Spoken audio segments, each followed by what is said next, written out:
John G. Pennington, and the G stands for? Go Greyhound. Go Greyhounds. Good to see you, my friend. Good to see you, brother. The pregame show. You know what? I don't believe we played on this, did we? No, I don't see any dirt. I don't see no dirt. I don't see any dirt. Hey, we almost caught an extra point right there. 1968 Thanksgiving Day game. My cousin Liz Collier scored a touchdown. Yes, he did. I lined up as a halfback on the extra point team. Nobody blocked him inside, went out.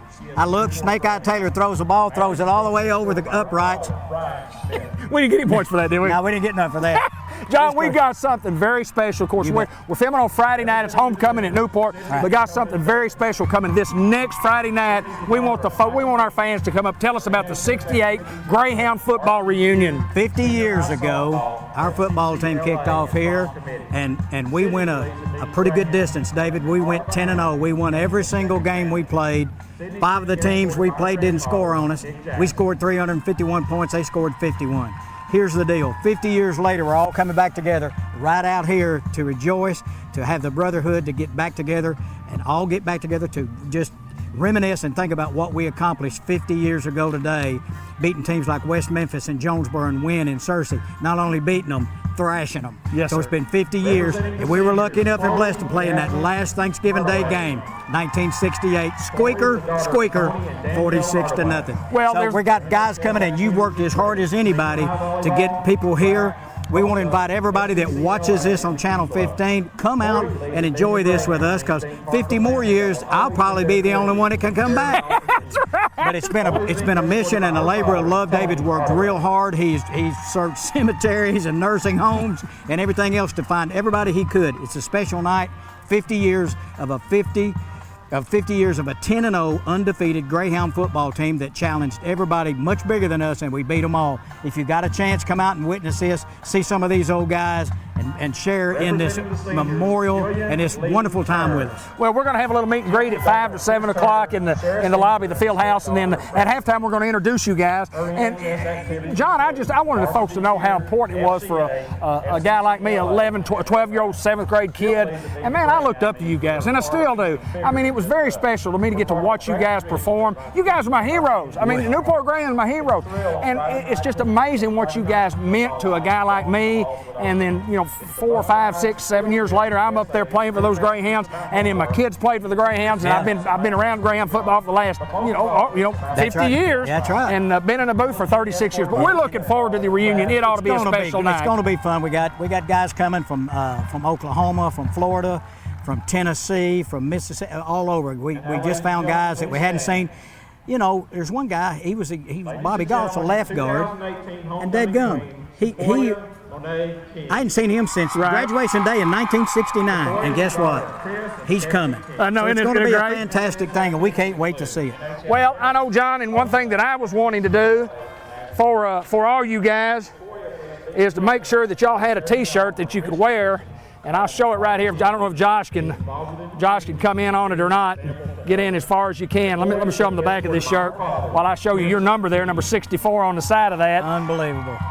Oh, that's awesome. Let me look at you, brother. Oh, you're looking good, 64. You're looking good. It's almost too much to stand. Let me tell you what. I had to go to Jeff Ellis's house today to pick up a car that he borrowed, and I told him about what was happening next week, and he knows all about it, whatnot. I said, wait till you see this shirt. At the bottom, it says, and then there were none. And then there were none. He just smiled, and it's an awesome thing. Thanks for all your effort. Thanks for this. Man, I can hardly talk. John G. Pennington, my good friend, class of '69, last football game in 1968, November the 28th. November 28th. It was kind of cool and clear, and it was a great first play from scrimmage. You can ask Shuck Phillips this when he gets here. First play from scrimmage, we ran 53 trap, and I ran over Shuck. You asked. Not a good. I saw the film today. Not a good start on the first play. He didn't get back quick enough. No, sir. John G. Pennington, we've got Greyhound football coming right up. Go Hounds. Hello again, everybody, and thank you, John G. Pennington, for joining us here in the pregame and talking about the big reunion that's coming up. We're at homecoming, Newport Greyhounds and the Harrisburg Hornets. David Black, along with my good friend Hayden Schultz, my main man Ben Black, and of course Josh Nation behind the camera. and we have football game for only the second time this year at beautiful, legendary Greyhound Park. Hayden, welcome aboard and welcome to the broadcast. Oh, yeah, it's just a beautiful atmosphere. Anytime you got the homecoming festivities and you get to see all the guys dress up and they get to have a little dance and stuff, I mean, it's good to see. And we got a big crowd here tonight, and we got a big game against the Hornets. Arkansas Steel Associates brings you the pregame show as they do each and every Friday night here on our broadcast. Thank you very much, Lance Connor, for the water. We're 3 minutes away from kickoff. We have the meeting of the captains at the center of the field, and it looks like that Harrisburg has won the toss, and they have elected to defer, so the Greyhounds should get the football first. Ben Black, welcome aboard. Hey, man, I'm excited to be here. It's my 10-year reunion tonight. We're celebrating 10 years of graduating high school, so just 10 years ago tonight I was out here on the football field celebrating my homecoming. Yes, sir. Yes, sir. Pretty exciting, wasn't it? Pretty exciting. Like Hayden said, got a huge crowd here, all the festivities, a lot of fun, extracurricular stuff going on, but I'm a lot like the old coach. I'm ready for the football game. Well, it's coming right up. We're 2 minutes and 20 seconds away in WRMC Medical Complex in Newport. Services including cardiac rehab, imaging services including x-ray and MRI, laboratory work, pain management, physical therapy, and then they all have specialty care satellite clinics for cardiology, general surgery, obstetrics and gynecology, orthopedic care, and wound care. And please don't forget about the weekend clinic. If you need to see professional medical attention on the weekend, Friday, Saturday, and Sunday from 8 a.m. to 8 p.m., you can at WRMC Medical Complex in Newport. Hayden, this is a Harrisburg football team that is a quality football team. Yeah, absolutely. And I was looking into the stats, and I believe 38 points or something like that. I think they've had 2 or 3 shutouts in 5 games. So, I mean, their defense gets after it. They got a big back. Number 3, he's a hard runner. He reminds me a lot of Joe Brodus like the Hounds have. And just a really good quality football team that the Hounds are going to have to get after tonight. Man, the bottom line is you got to score more points than the other guy does, and you do that however you can. Yeah, you either do it offensively or defensively. However it plays out, you just play the hand that you're dealt and keep battling every play till the game's over. Well, there's no doubt that each and every Friday night that you play, and it's a conference game, and each game means a W for one and an L for the other. There will be a winner. There are no ties in conference games. And so, guys, each time you play, Hayden, it's so important for playoff seedings. If you're going to be in the playoff mix, you want to win as many as you can. Yeah, you want to get after it, and you got to circle games like this. Harrisburg, a team that's not going to lay down, especially homecoming. You can't overlook them. Coach Honsley talked about it Monday at the luncheon. He said, this is a team we circle because we know they want to get after us. And I saw, and just the grittiness that we had last week at Hoxie, I know we didn't get to talk a lot about it, but I mean, that was Greyhound football that we saw for 4 quarters. That we played hard, like you said, Hayden. That's what Greyhound football is all about. That's what Coach Hinsley teaches our kids, just to play hard, play with a lot of emotion. Football's an emotional game.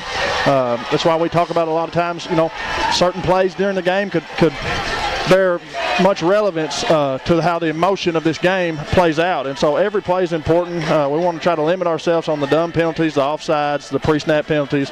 If we can eliminate that and play a good, clean game, as Brian Prince likes to say, I think we're going to be all right tonight. A huge crowd on hand for the Newport Greyhounds. There's several reunions. Ben mentioned his 10-year reunion, but several other classes are having reunions. And, of course, you saw John Pennington and I talking about the 50-year reunion coming up for just honoring the 68 football team. But there's no doubt that we have a huge crowd here tonight, Hayden. Absolutely, and we talk about it and we keep on saying it. Just the festivities, and you just want the guys to play hard and just get the other stuff out of the way and just come out and get ready to play. Well, as a player, the crowd and the noise in the stands can really, really motivate you, or really, really not motivate you. Opening kickoff brought to you by Mark Martin Automotive. You can visit their website at markmartinautomotive.com. 450 used vehicles, pre-owned vehicles to choose from. Mark Martin Automotive brings you the kickoff. Newport, Harrisburg, and here's Hayden Schultz. And here's the kick, going to go high kick.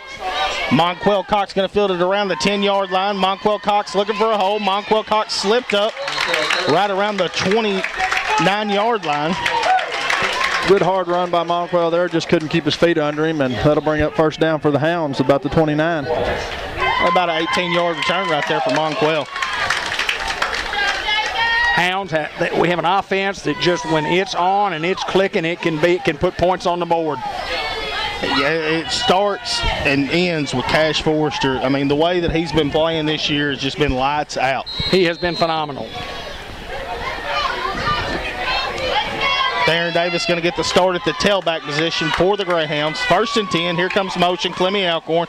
Here's a snap, and we'll give it to Theron. Theron Davis is going to try to get outside. Theron Davis has got room across the 40 and knocked out of bounds around the 45-yard line. Running over people over there. Theron Davis running the ball hard like we've seen him do in the past 3 or 4 weeks. Man, that's just exciting football right there. Theron Davis, one of the backs that we have that just runs tremendously hard. I mean, Monquel Cox, and checking in the ball game now is Monquel. Clemmy Alcorn, you give him the ball, he's going to run it hard too. 1st down and 10. Ball is on the 45-yard line for the Hounds. Harrisburg looks to stack the box. Here comes Clark, motion, snap. Looks like we jumped a little early. Going to be a false start on the Greyhounds. Hounds a little quick off the ball there. You know, you saw their defensive line jump a little bit and get a little bit excited early, and no call there. And then we just went just a second too early, and the referee on this side saw that.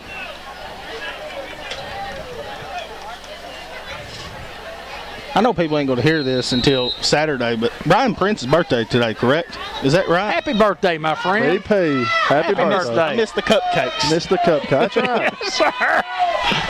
1st and 15 for the Greyhounds. Ball at the 40-yard line. Here's the snap, and we'll go Monquel Cox. Monquel Cox finds a hole. Ball is on the... Monquel still on his feet. Monquel across the 50, across the 40, across the 30, and then pushed out of bounds. One shoe, guys. One shoe. I thought that shoe was a ball. I thought it was the ball, and that's what I initially was about to say, and then I see Monquel still run. He ran out of his shoes, guys. He finished the run without a shoe. Yeah. Wow, what effort. That's the effort we're talking about from these Greyhound running backs. Go Hounds. 1st and 10, ball at the 31-yard line. Hounds knocking on the door to score early. Here's the snap. Forster going to look to pass. Forster's got J.T. Haynes. J.T. Haynes going to be pushed out of bounds. Close to a 1st down.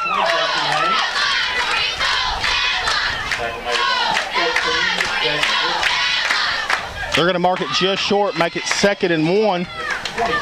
Hounds have run 3 offensive plays. Only 30 seconds had come off the clock because the ball was going out of bounds, but now it begins to rotate now. Ball at the 22-yard line for the Greyhounds.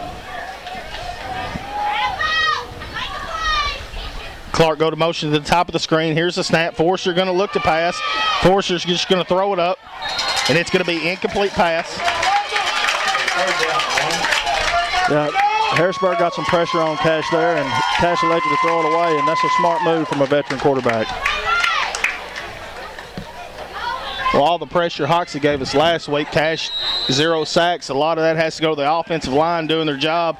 And, I mean, Cash Forster also getting rid of it and not holding on to it too long. But we'll bring up 3rd down and 1, and we'll go Theron Davis up the middle. We'll see the spot. It looks like it's going to be close to a 1st down.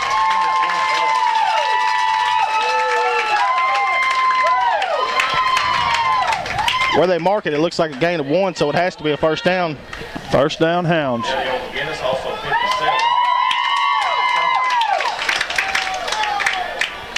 Yeah, they're getting the chains moved now. 1st down and 10 for the Hounds. 10:58 to play in the quarter, no score. Opening drive for the Hounds. And it's 1st and 10, ball at the 21 for the Hounds. Trips to the bottom of your screen. J.T. Haynes, Julius Clark, and Clemmy Alcorn. Here's the snap. We'll go Theron Davis. Theron Davis trying to get outside. He finds a hole. Theron Davis puts his foot in the ground. Touchdown, Greyhounds! What a move by Theron Davis to cut back and just get in the end zone and beat the one defender that had a chance to stop him. Man, that is tremendous running, tremendous blocking from the offensive line. Just a great overall job on offense. Let's go, Hounds. Hounds early. covering some real estate, and they do each and every Friday night. It's always brought to you by Bratcher Real Estate. It's a Bratcher Real Estate touchdown as Theron goes 21 yards, and I always love how you make the call when you say he puts his foot in the ground. I love that call. Orlando Noguez for the extra point. Kick is up right down Broadway. Orlando, it's good. Hounds go 71 yards on the drive. Capped off by a 21-yard run from number 2, and he looked awesome the couple of times he touched the football that drive. Exciting, exciting, exciting anytime you get together, and especially when you get that lead early in a football game. Sam's Diner in the bright gray building down on 2nd Street. Got it all switched up. They changed colors on me. Ben pointed that out to me. It's not yet. I always go in the back door, so I don't really, I just, unless I go to the post office, and I don't see as well as I used to, and I just kind of missed it. It's great yellow, now. Gray, it's all the same. Sam's Diner. Same food. Yeah. Food's still good. Food's still good. Food's great at Sam's Diner. Plate lunches are outstanding. You can't get a better plate lunch anywhere in the country. And if you leave hungry, it's your own fault. That is correct. That's because you didn't order anything. That's exactly right. Martin Automotive kickoff coming right at you again. Cash Forster will be the guy. Cash, the quarterback. He's captain of the team. He's captain of the offense. He's the punter. He's the kickoff man. He knows how to work on campers too. Really? He's a camper man? Camper man. Another high sky kick. Fielded around the 20-yard line for the Hornets. Looking for a space and tripped Chris up by Reynolds. number 8, Chris Reynolds. Good job, Chris Reynolds. That's my neighbor there. Chris always in on the action. Every time he's on the field, he's getting in somebody's way, making a play, doing a good job. Ball's going to be spotted at the 38-yard line for the Hornets. 10:32 remaining here in the first quarter. Hounds lead it 7-0 over the Harrisburg Hornets.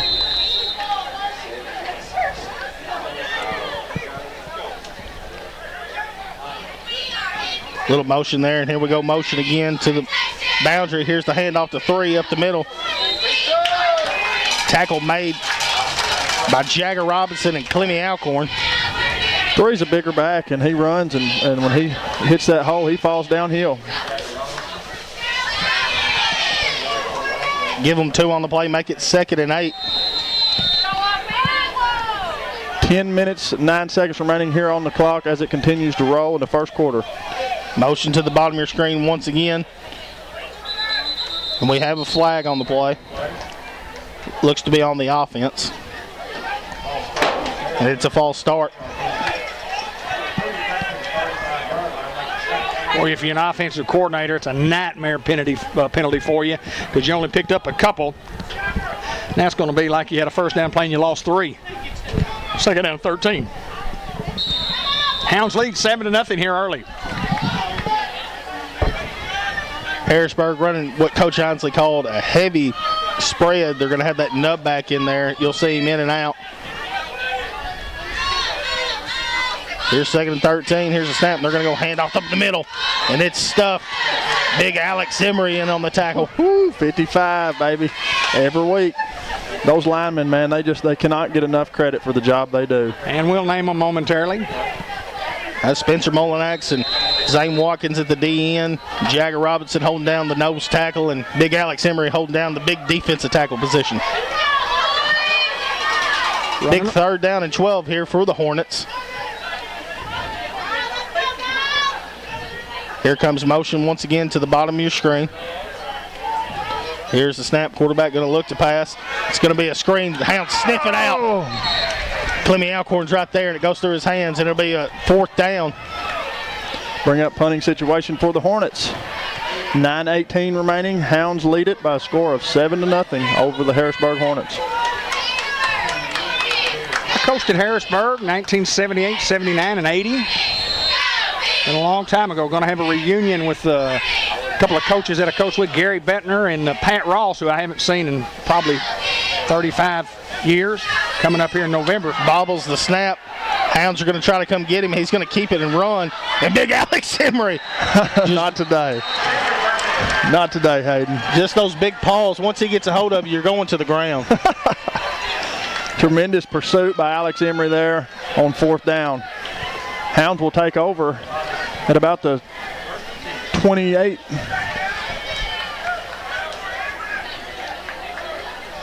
'27, excuse me. The Hounds will get it 1st and 10. Trips to the top of the screen. Clemmy Alcorn, Julius Clark, and Zaywin Smith. JT Haynes, only receiver on the bottom. Here's the snap. Forster's going to look to pass. Forster's got Clark open. What a dime. Julius Clark. Touchdown, Greyhounds. What a pass by Cash Forster. On the money, over the shoulder fade route to Julius Clark, who plays it exceptionally well. He cradles the football, just steps inside of the pylon for a touchdown. Man, that's exciting football to watch right there, guys. You can't make it any prettier than what we just saw. Another Brancher Real Estate touchdown covering the real estate. 27 yards, I believe, on that offensive series, and Rolando Noguez, the extra point is up. Rolando good once again. Hounds lead it 14-0 here in the first quarter with 9 minutes and 4 seconds remaining in the first quarter. See Mary Reed, Lauren Sampson, Caroline Young, and now Amanda Reynolds at 732 Malcolm Avenue in Newport.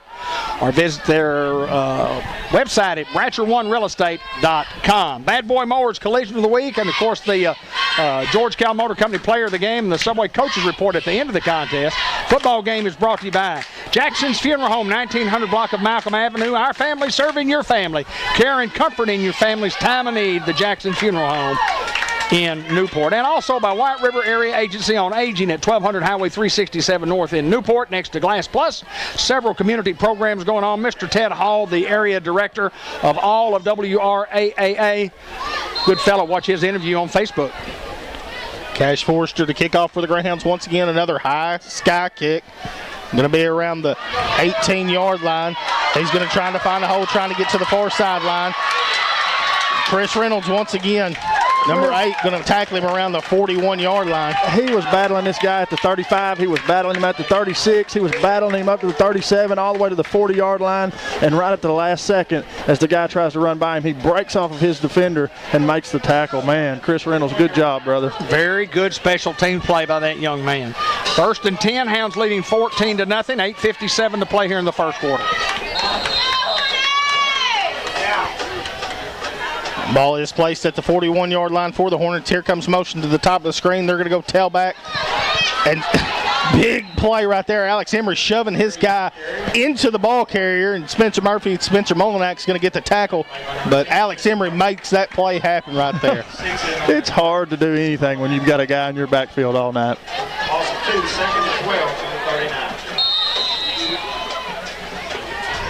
Alex Emery, one of the seniors on this team. Got him listed, I believe, 6'4", 300 pounds, and he's every bit of it. 2nd and 12 for the Hornets. We have a flag on the play. It's going to be a false start on the Hornets. False start against Harrisburg. A 5-yard penalty. Back them up, make it 2nd and 17 now. 8:23 remaining here in the first quarter. Hounds lead it 14-0 over Harrisburg. And ball's placed at the 34 after the penalty.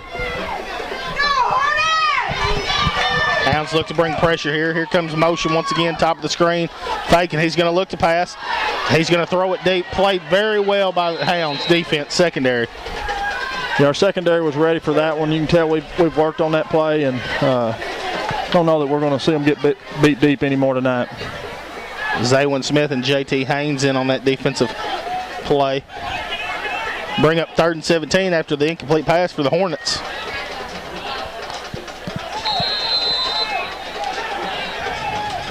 And that's an offensive coordinator's nightmares, being behind the sticks. Yeah, it just limits you to what you can draw up. Not a lot of plays in the playbook designed for 17 yards. There sure aren't. Here comes motion again. Snap, quarterback going to look to pass. He's just going to get rid of it. Played very well by Julius Pruitt. Our defense is playing as physical tonight as I've seen them play all year. And we played very physical all year.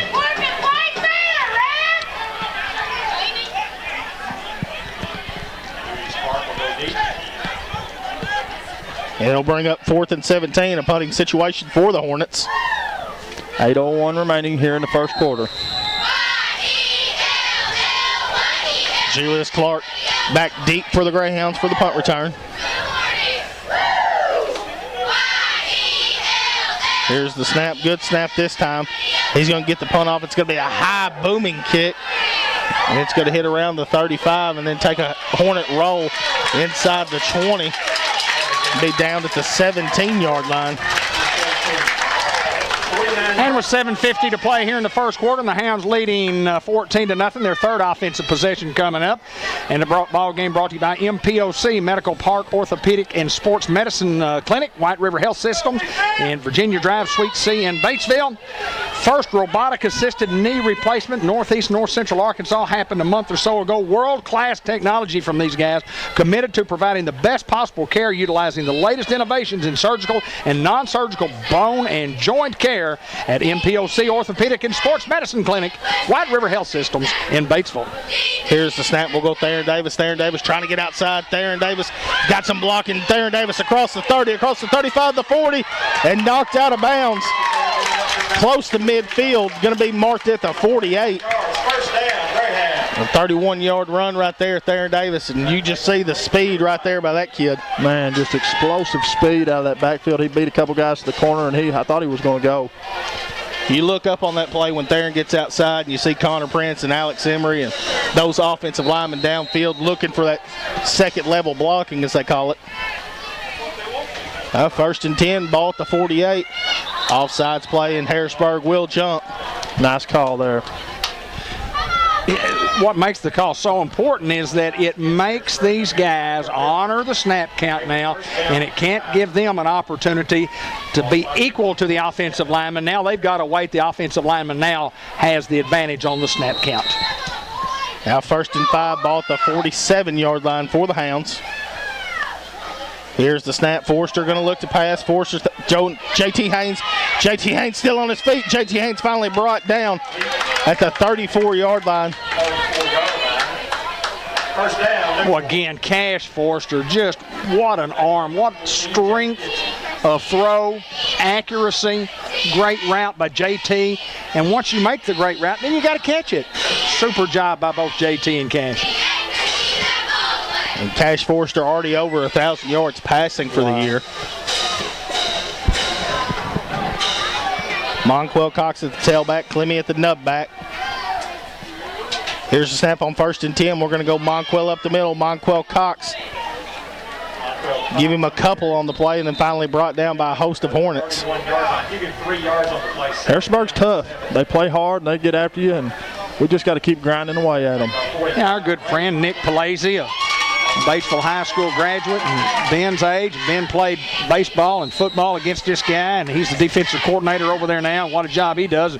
We pass along our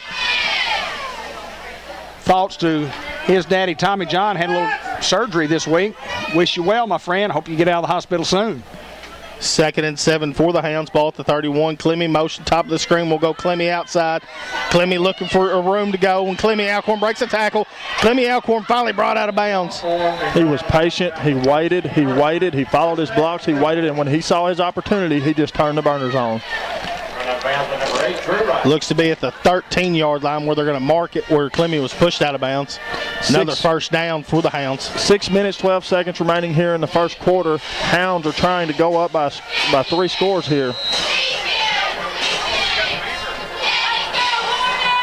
Here's the snap. We'll go Monquel Cox. Monquel Cox outside. Monquel Cox, stiff arm, and brought out of bounds around the 5-yard line. Our running backs don't go down. You see them go out of bounds, and you see them pushing and shoving, and they just refuse to go down. Tremendous job of running again tonight from our backfield. You were talking about the Palazzis, Dad. They're just salt of the earth people. Yes, good. Nick, Bear, TJ, all of them, man. Great folks. Love them to death. Been friends of ours for a long, long time. Second and 2, ball at the 5-yard line. We'll go Theron Davis. Theron Davis trying to get outside. Big block by Julius Clark. And Theron Davis going to get in, but there is a flag on the play. We'll check out the laundry and see what the flag is.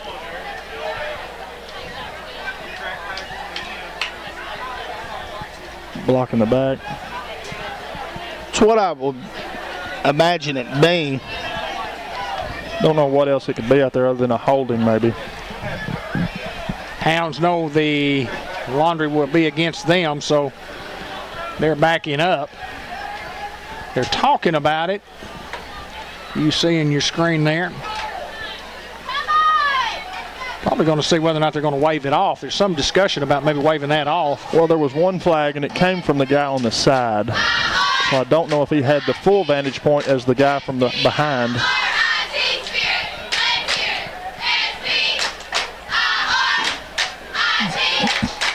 They are marking off the penalty, and there'll be a block in the back on the offense. 10-yard penalty, bring us back to the 15-yard line.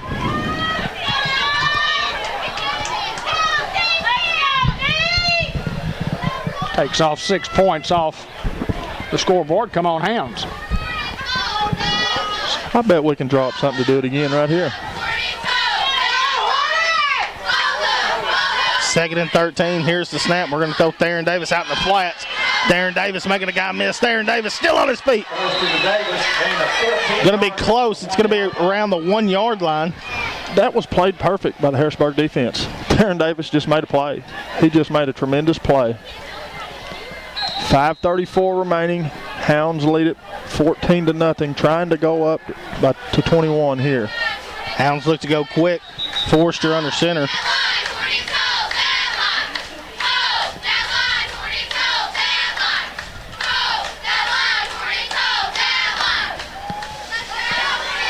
Have a little issue with the chain, I guess. First down. First and goal. It should be 1st and goal from the 1. Here's the snap. We'll go Forrester. Cash Forrester. Touchdown, Greyhounds. Hounds now score their 3rd touchdown in the contest with 5 minutes remaining in the first quarter. Greyhounds have covered some real estate, getting another Bratcher Real Estate touchdown presented by Bratcher Real Estate, BratcherOneRealEstate.com for all your real estate needs. And Rolando Noguez awaiting the extra point. Gavin Tarwater going to be the snap. Spencer Murphy the hold. The kick is up. Rolando Noguez, good. Make your score 21. Newport, Harrisburg 0 with 5 minutes remaining in the first quarter. 5:16 to play in the quarter. Hounds up 21-0. Let me tell you what, it's just been explosive Newport offense to this point. Robert Turner, financial advisor for Edward Jones. Focus areas including retirees, college savers, individuals with insurance need, and individuals with estate needs, investors saving for retirement. We handle it all. Robert Turner, number 62 in your program, number 1 in your heart, invested in the community. Mark Hinesley Report, sponsored by Subway at the end of the broadcast, along with the George Kell Motor Company Player of the Game. Still looking for the Bad Boy Mowers Hit of the Week. We want to thank all those folks for helping us recognize players and coaches. And here's Cash Forster, MartinAutomotive.com. Kickoff coming right up. Another kick by Cash Forster, fielded around the 26-yard line. Looking to get outside far sideline. Hounds are playing it well. And he's going to be finally knocked out of bounds close to the 43-yard line.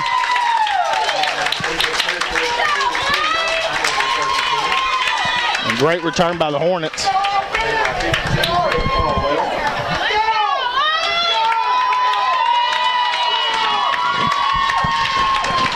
And they'll mark it at the 44-yard line. And the Hornets fans getting up now. Well, they're fired up, aren't they, Hayden? Big spot in the ball game for them. Well, if you're a Harrisburg Hornet right now, you want to get on the scoreboard. And it's 1st and 10 Harrisburg. Here's the snap. They're going to throw the screen. You've got 28 open. 28's going to stiff arm and be finally brought down. But there is a flag on the play. Face mask.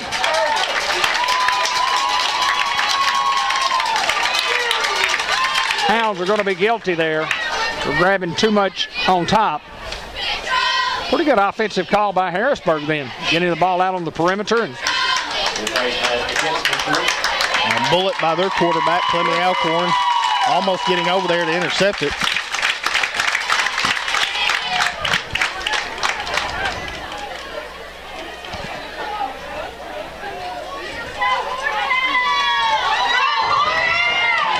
After the penalty be marked at the 18-yard line.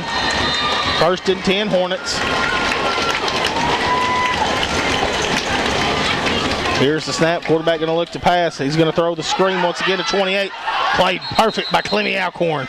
Wow, Clemmy just didn't give that guy any room to do anything. He just closed that distance, made a great man-on-man tackle.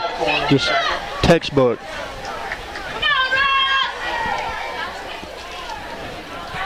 4:35. The clock continues to roll here in the first quarter. Hounds lead it 21-0 over Harrisburg.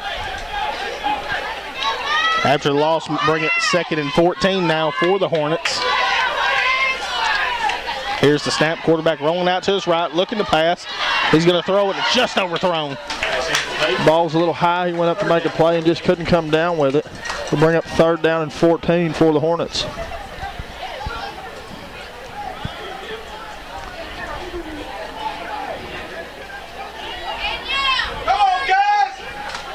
Bring up another big 3rd down here for the Greyhound defense. Dalton Phillips in on that big defensive line front for the Greyhounds. 3rd down and 14. Here comes motion to the top of the screen. Fake the handoff. Going to look to pass. He's got a man open. He's going to catch it and be brought down around the 10-yard line. It's a good job of pass and catch there by the Hornets. It will be short of a 1st down. 4th down and a couple, I guess. And a big play here, guys. Watch the football here. 3:55. Clock continues to move here in the first quarter. Here comes motion to the top of your screen. They go offsides play, and the Hounds look to jump off sides.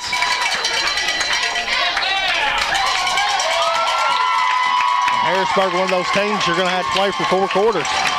Yeah, they're not going to go away.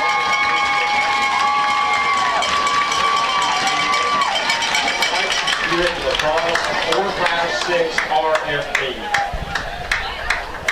All sides against the Hounds. 1st down and goal from the 5.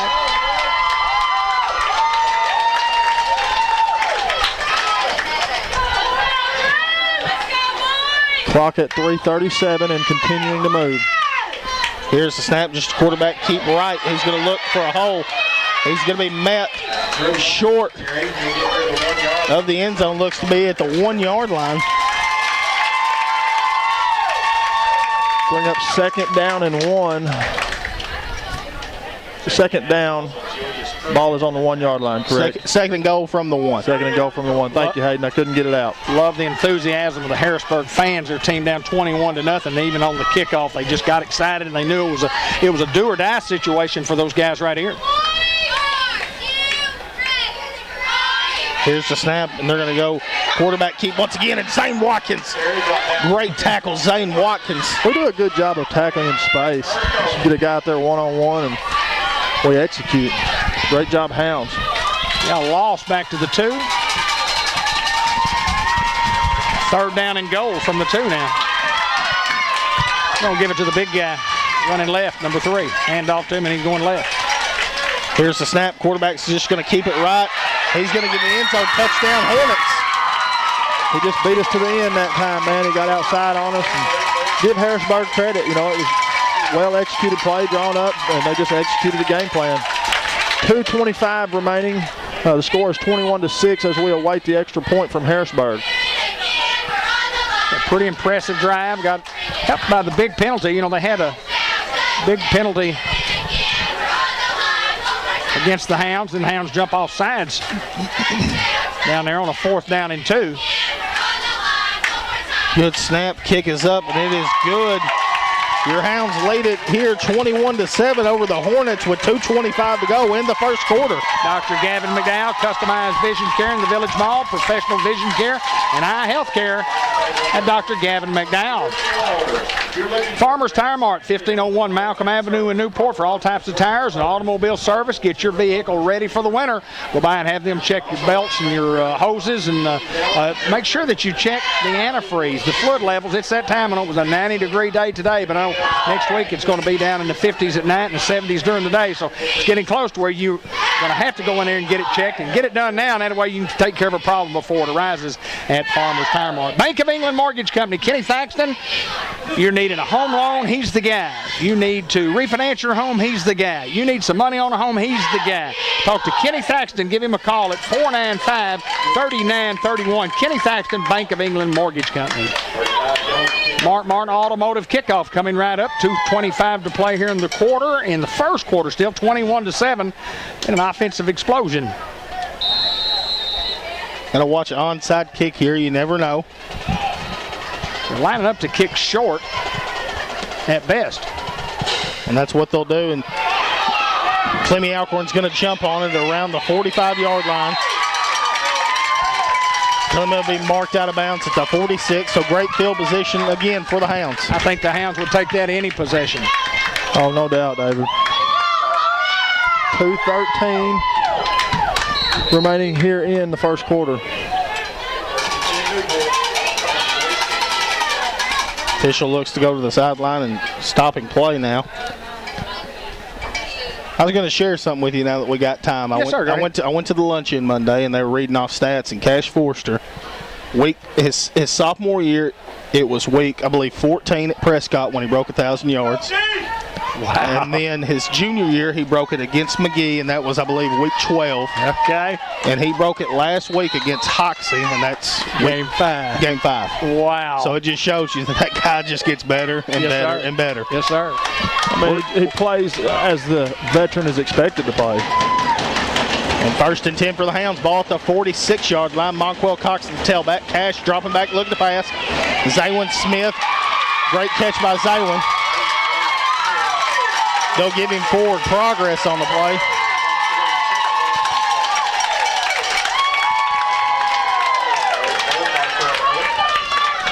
Under 2 minutes remaining here in the first quarter. Hounds lead at 21-7 over Harrisburg.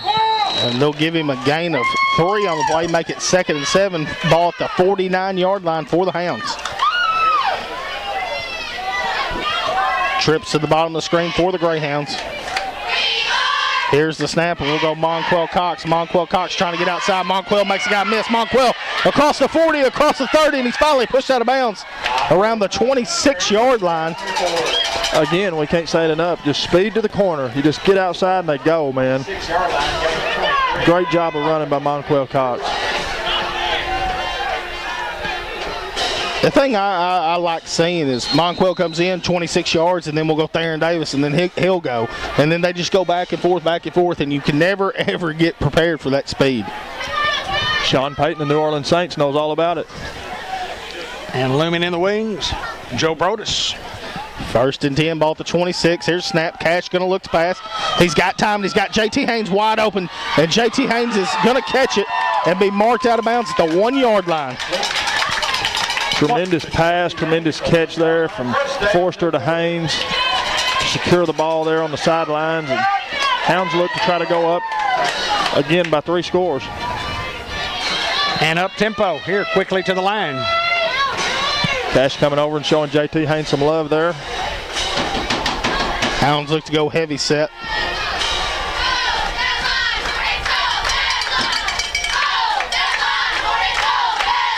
Here's the snap, and we'll go Monquel up the middle. Monquel Cox walks in. Touchdown, Greyhounds. Touchdown for 1 yard out.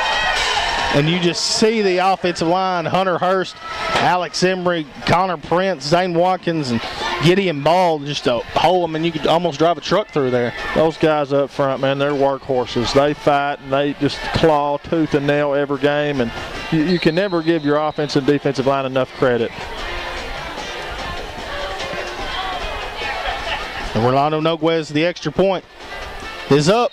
Rolando, good. Hounds once again, they go a short field getting, what was a 46-yard, 54-yard drive? 54. 54-yard drive for the Hounds. You know, they kicked short, and the Hounds took advantage of it. But, boy, again, Cash Forster and Monquel Cox running the football. Just sensational. They cover a lot of real estate at Mary Bratcher and crew at Bratcher Real Estate. Newport. As specialists currently see. Their phone number is 523-5100. If you're thinking about listing your home or property, let the professionals at Bratcher Real Estate handle that transaction for you. They can get it done. 1:04 to play in the quarter, 28-7. Great answer by the Hounds after Harrisburg had cut the 3-touchdown lead to 2.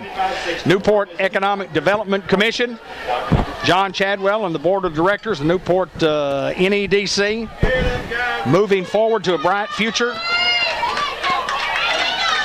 NEDC was created in 2002 to help generate some tax dollars that we could help draw industry and keep the current industry here. And let me tell you what, folks, it's been well worth the investment that our taxpayers have had to pay for that tax. Amen. NEDC, the Newport Economic Development Commission, and the Newport Chamber of Commerce.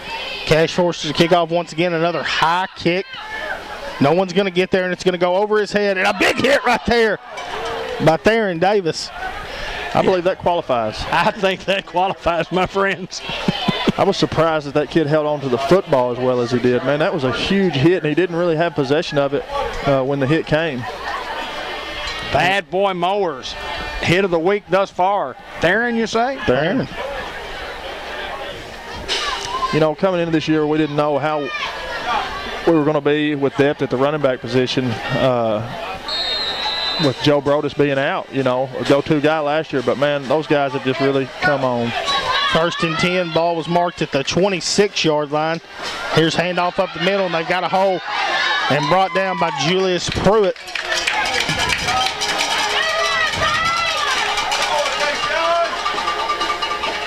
Big kid right here is a solid running back. Yeah, they don't have anything on him, but I'm gonna guess Coach Hinsley talked about him, 220, 225 guy. Big, heavy. He got 6, 2nd and 4. Here's the snap. Quarterback's just going to keep going to his right. And he'll be brought down by a host of Greyhounds, Clemmy Alcorn and Spencer Murphy on the tackle. We'll have the first down, ball at the 37. 26 seconds remaining here in the first quarter. The clock stops on the ball going out of bounds. 28-7, the Hounds lead 4 touchdowns in the first quarter. And Harrisburg battling here. Here's the snap, and they'll hand it off to the big man, number 3. And he's got a hole and been brought down by J.T. Haynes. J.T. Haynes going low on that big guy and brought him down. Yeah, it's kind of hard to go head up with a guy that just oversizes you that much. Great tackle by J.T. Haynes. Ball be marked at the 49-yard line. Hornets trying to get a score here. 10 seconds remain in the first quarter. And the clock continues to roll. Here's the snap. Quarterback keep once again. And played well by the Greyhound defense.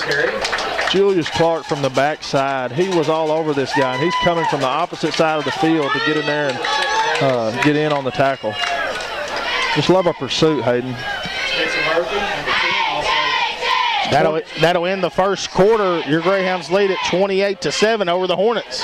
Unity Health, Harris Medical Center, services including emergency room, home health care, orthopedic services, pediatrics, podiatry services, primary care, rehabilitation therapy services, senior care, surgical services, women's health, birthing center. For more information, go to Harris Medical Center. Unity Health, located at 1205 McLean Street. A hometown hospital, Unity Health. City of Newport Recycling. You know, we talk about those guys a lot, folks. If you're not familiar with the recycling center, they're in downtown Newport. They're at 218 3rd Street. If you got stuff you need to get rid of, you know, that's the place to take your stuff. I mean, they take magazines and paper, and you got tin cans, aluminum, bottles, whatever the case may be, old clothing. You drop off anytime. They have bins that are available after hours. They're open from 7 a.m. to 4 p.m. Monday through Friday at the City of Newport Recycling Center.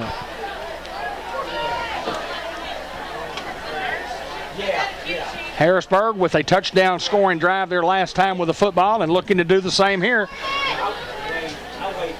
Try to keep up with the Greyhounds. 2nd and 6, ball at the 45-yard line as we flip fields here to start the second quarter. Here's the snap, and they'll go 3, and he slipped up in the backfield.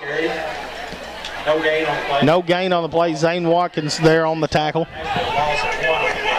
Just the disruption caused by the defensive line every play, man. It's amazing. If you'll just watch those big guys, they're just in the backfield and just whipping those guys up front, doing a tremendous job. Loses a yard, 3rd and 7 coming up. 28-7 Hounds lead it here.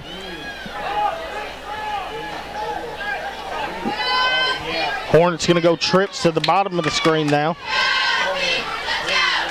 Motion out to the trip side. Here's the snap, and they're going to go quarterback out to number 3. Played well, Julius Pruitt and Clemmy Alcorn on the tackle. Going to be short of a first down. It's going to bring up 4th down and 4 for Harrisburg. Give him 3 on the play, make it 4th and 4 now for the Hornets. And they look to go quick and go for it. Some help on this 4th down play. Well, I know this. I think they're going to go long count like they did earlier. You got to watch the football. Watch the football. And And the Hounds will jump off sides. That's a give me. That's just a give me. That's just a mental mistake by the Hounds. Julius just playing with a lot of emotion out there. He's excited. He's just getting after folks, and just one of those mistakes that you just can't afford to make. But hey, we make them and we move on. Next play. We still got to stop them.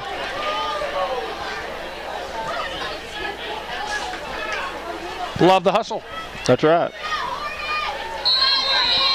Make it 1st and 10, ball at the 38 for the Hornets. Trips to the bottom of your screen once again. Hounds look to bring pressure. He's going to look to pass. He's just going to throw it up, and he's got a man. And it's going to be caught, brought down inside the 5-yard line. Great throw and catch right there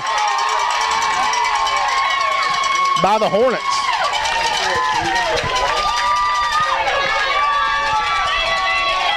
Zaywin Smith there to defend the pass. The guy just goes up and makes a tremendous grab. Good toss and a great reception by the Hornets. Bring up 1st and goal, ball at the 6-yard line.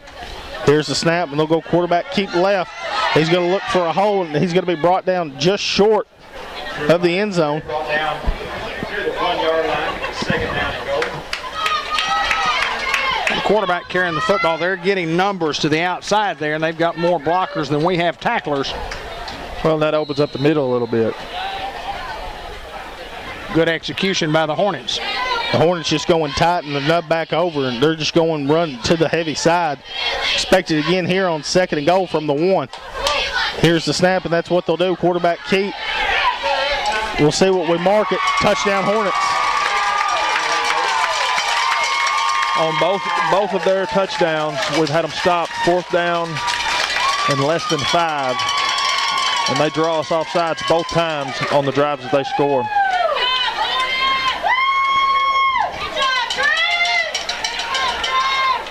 Well, we've said it earlier, we'll say it again. Harrisburg is not going to lay down here.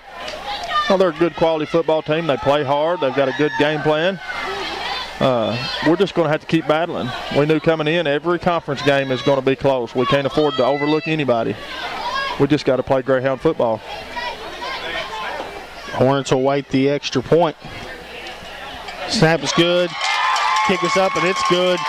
Greyhounds lead it here 28-14 over the Hornets. 9:55 to play in the 2nd quarter. El Puente Restaurant, great food. You'll never leave there hungry. You can try their fajitas, fajita taco salad, fajita nacho supremes, delicious lunch specials with some of the best tea in town. Or try their refreshing fruit punch. Excellent service. Come visit with your neighbors because everyone in town eats at El Puente. Norman Baker Pharmacy, Mary Davison Crew at 2200 Malcolm. Wow, hear that. I got it too. I have no idea what that is. Interference. Larry Davis, number 2, deep for the Hounds. Parker Jones. That'll work.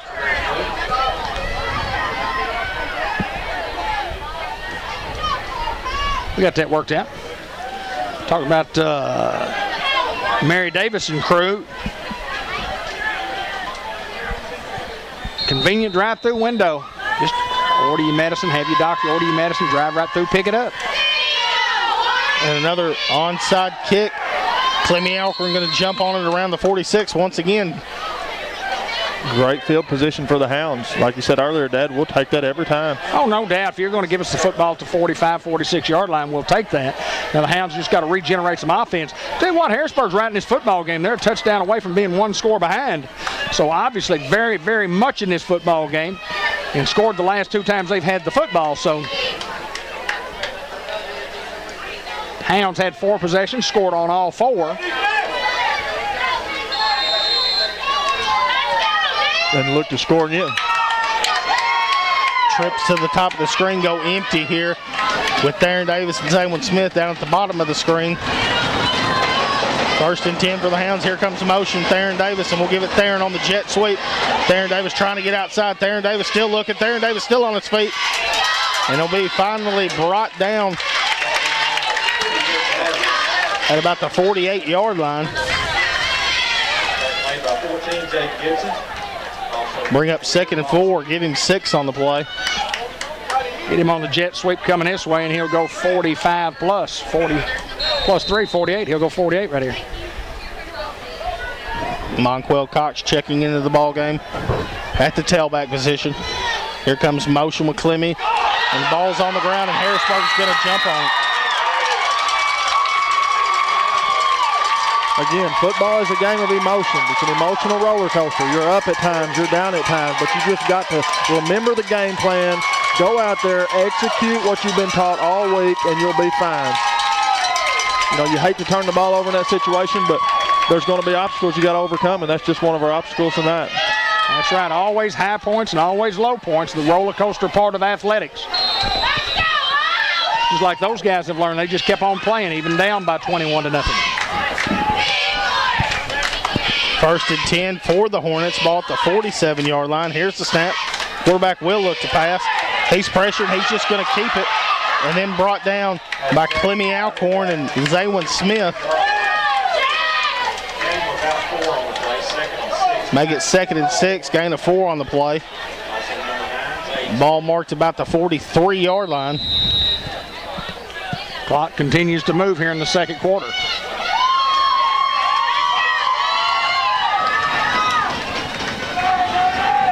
Expect 3 right here to get the ball.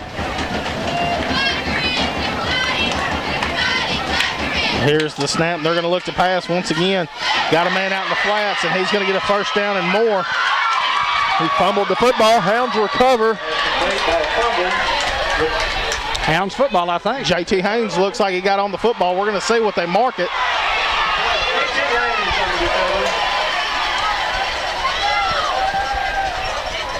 Harrisburg turns the football over.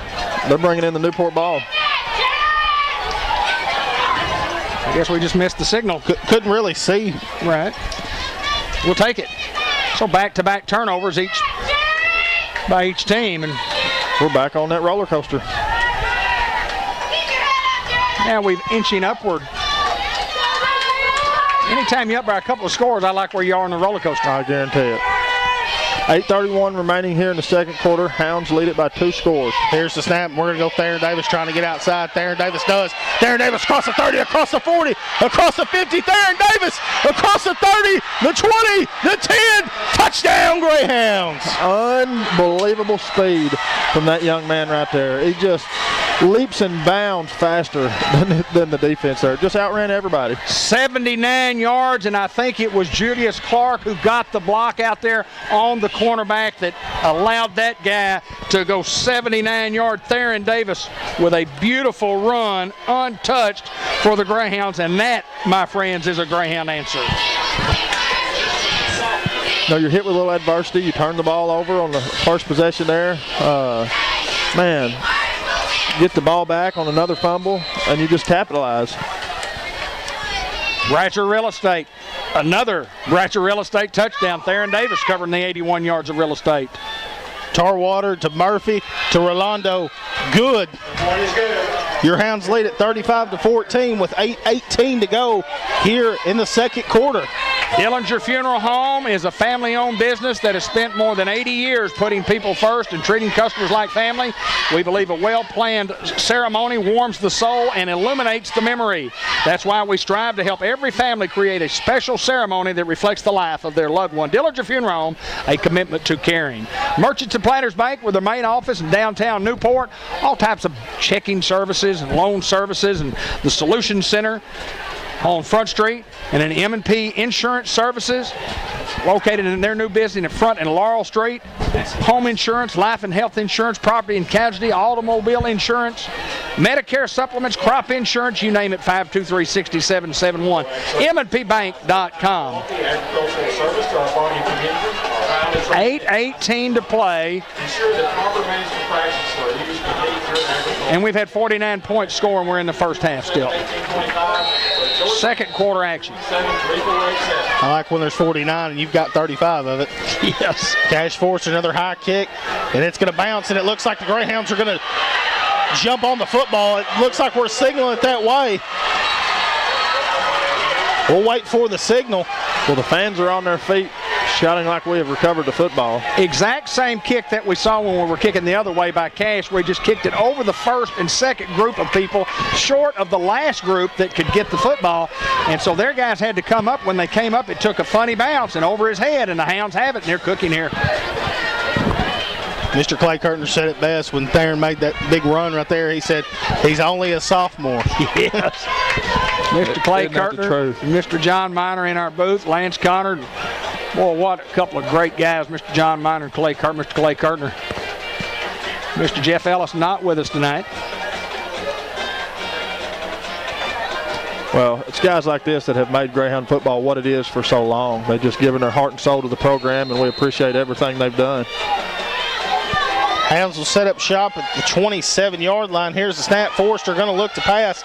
Forrester's got Clark open. Julius Clark going to catch it, get in the end zone. And they're going to mark him down short. What a pass from Cass Forrester to Julius Clark. There is a flag on the play.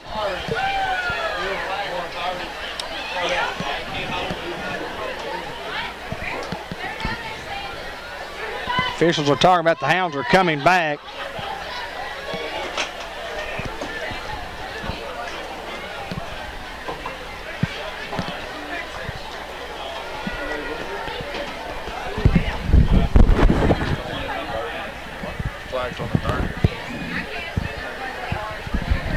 We have timeout on the field. We're going to somebody down. Is it Greyhound down? I believe it's Clark after he tried to dive into the pylon.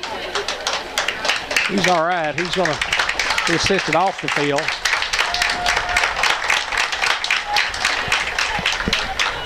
But apparently a penalty against the Greyhounds for what? We'll figure this out, or at least let us know.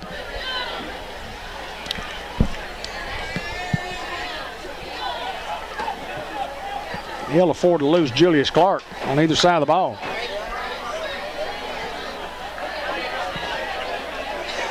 Still waiting for an indication. We know it's against the Hounds. And it is a 10-yard or a 15-yard there?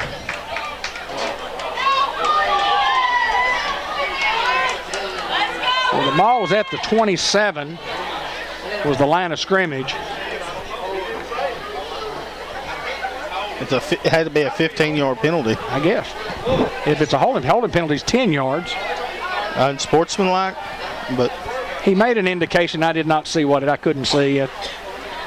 I just can't see. Don't know what that is.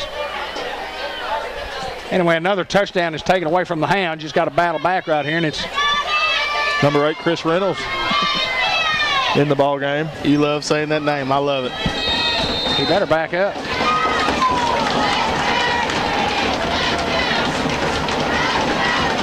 Here's the snap, and we'll go Monquel Cox outside. Monquel Cox cutting it back across field.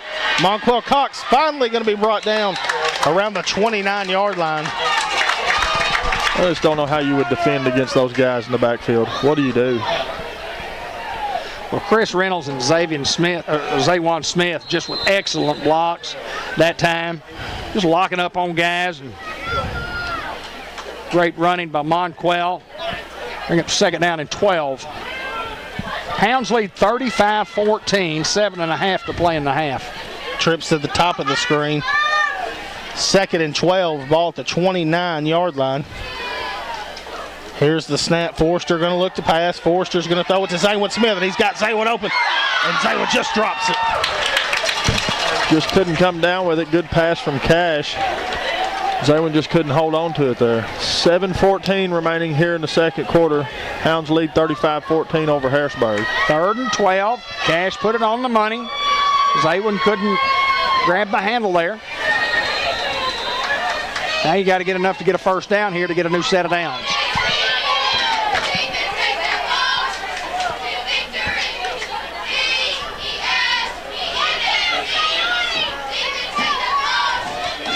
Trips now to the bottom of the screen for the Hounds. Here's the snap. We're going to go Monquel Cox trying to get outside.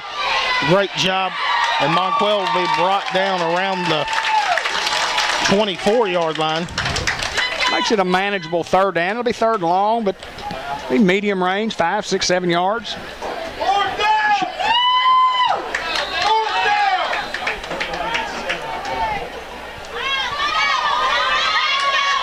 Oh, another momentum play here for both teams. It'll bring up 4th down and about 7 for the Hounds.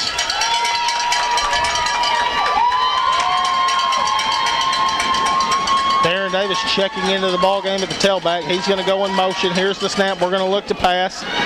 He's going to throw it to Theron. Darren Davis just goes up and gets it. Touchdown, Greyhound. Wow. He can run it. He can catch it. Man. What a throw from Cash Forster. What a route coming out of the backfield. Just looping around. A linebacker got to a corner and a safety guy over the top, and Theron Davis just goes up and makes a play. Yeah, like you said, Dad, Cash just put that money, just beautiful touch on that ball, just floated in there. Couldn't ask for any better pass than that. Folks, I'm telling you what, it's just the beauty of our passing game. Time to throw, great routes, beautiful arm, sensational. Good snap, good hold. Once again, Rolando good. And that touchdown brought to you by Bratcher Real Estate. BratcherOneRealEstate.com on Malcolm Avenue. Hounds up 42-14 with 6:27 to play here in the second quarter. What an offensive explosion by the Newport Greyhounds here tonight. Still we're not even halfway through the second quarter, and the Hounds have 42 on the board. I know Coach Hinsley and Coach Bradley, that they must be excited over there, because anytime you have that extracurricular like we talked about and all this going on with homecoming and the rolling and all the tradition that you do on Spirit Week, you always want to make sure your guys are prepared on Friday night. Yeah, it's fun to get to do those things, but just don't let it take away from the, your game plan. Monday through Thursday you can have fun, but Friday night you better be ready to roll. Let's go to work. Forrester once again going to kick it, and it's going to be caught around the 35-yard line, where he'll be brought down by number 15, Jalen Gist. Mr. Tucker is looking for the tee. Chris Reynolds has picked it up. Hey, do you know how long Mr. Bobby Tucker's been doing that? A long time. A long time. Tremendous service by Mr. Bob. And I'll guarantee it, you've never seen the man on the sidelines of a Newport game in pants. He don't wear pants. He told me one time. He said it doesn't bother him. I think a year or two ago I did see him one time. I was shocked. Know. Yeah, probably not. I don't know. Probably just wishing he would wear some, and he didn't. Big Bob. 1st and 10, ball at the 41 for the Hornets. Here's the handoff. They'll go up the middle. He's going to break a tackle, break another tackle. Spencer Murphy going to hold on and finally bring him down at the 41-yard line. Give them credit. That guy's just running the ball tremendously hard. Something different than the big number 3 we've been seeing. It lines up in the slot here. And they're going to go trips to the bottom of the screen. And 1st and 10, ball at the 41. Here's the snap. Quarterback going to look to pass, throw the screen pass. Played very well right there by Monquel Cox. 5:50 remaining here in the second quarter. Hounds lead it 42-14 over the Hornets. Give him 3 on the play, make it 2nd and 7. Trips once again to the bottom of your screen. He's going to look to pass. He'll scramble. He's looking for somewhere to go and be brought down by a host of Hounds. Julius Pruitt, Clemmy Alcorn, Spencer Mullinax.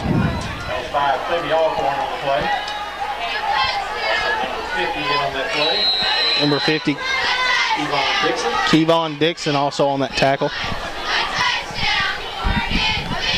3rd down and 4 here. The ball at the 35-yard line. 5:04 remaining here in the second quarter. Hounds lead big, 42-14 over Harrisburg. Here comes a run to the bottom of the screen. Here's the snap, and that's what they'll do with big number 3. And he's going to be short of a 1st down. He'll get about 1 up to the 34-yard line. Give him 1. Make it 4th and 3 at the 34-yard line. Well, first of all, you got to stay on sides here. Watch the football here, guys. Randy C. on the PA getting the Hounds faithful on their feet. Go Hounds. You got to watch the football, and then you got to stuff them here on 4th and 3. Both scores they've had have come on a 4th down offside play.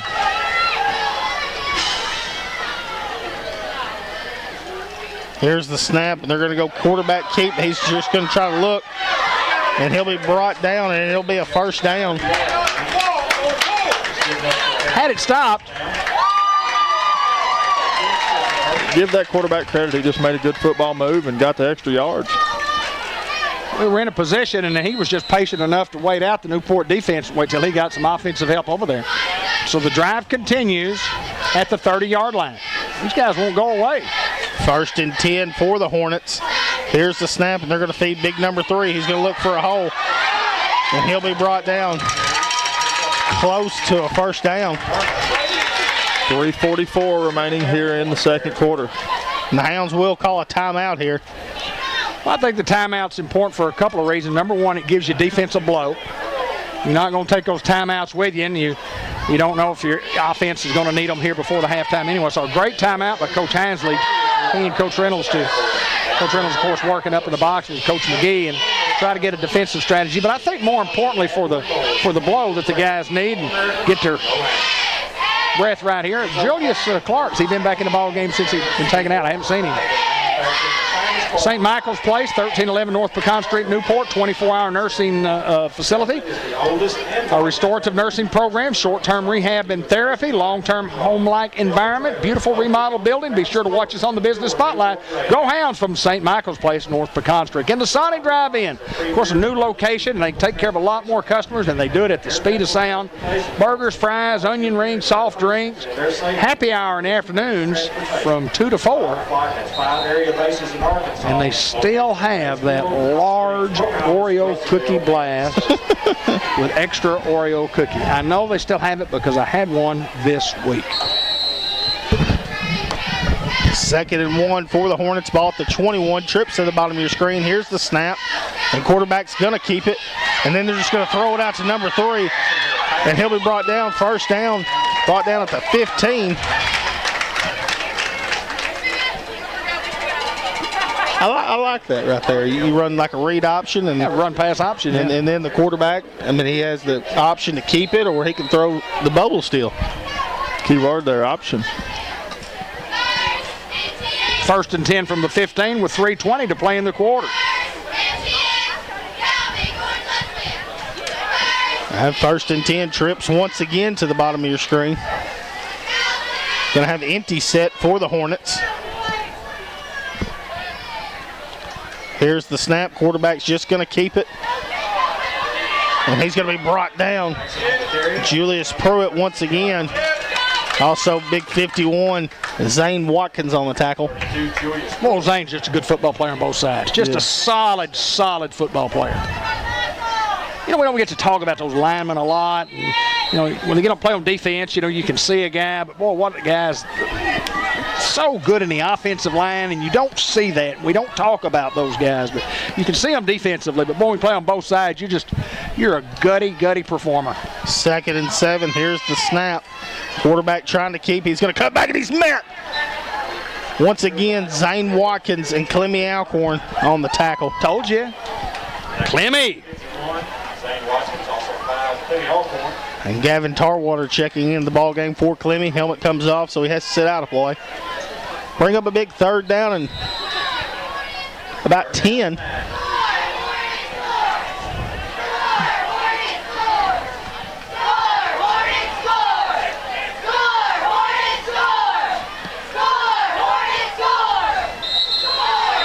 Confusion by the Hornets offense. And they'll call timeout with 1:49 to play. You got to have 11 out there. And the young man that they're getting on wasn't on the field, was not on the field for the extra point earlier. He's the snapper for the extra point. And they lined up out there, and that didn't make the coach real happy. And it certainly didn't make the coach real happy on this particular play. But they had to call a timeout, and that's okay with 1:49 to play. Hounds lead 42-14. offense has been just phenomenal. Defense has played well. These guys from Harrisburg, they're a gritty bunch. These guys play hard. They've worked hard.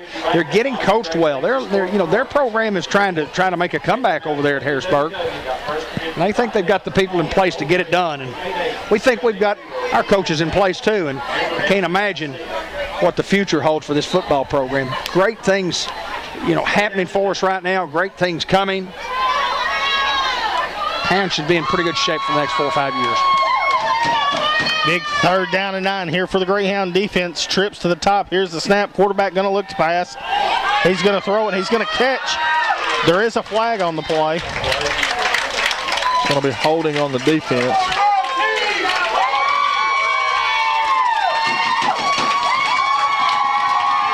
Still they'll take the play because it'll be inside the 5. 1st and goal.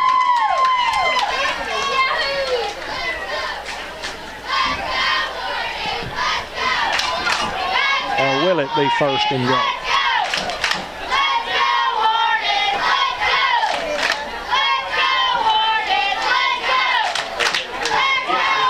They'll decline the penalty and we'll give them 1st and goal inside the 5-yard line.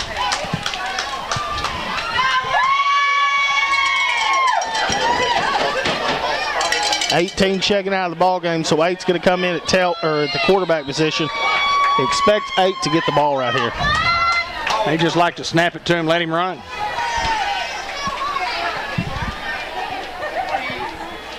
And probably going to go right here.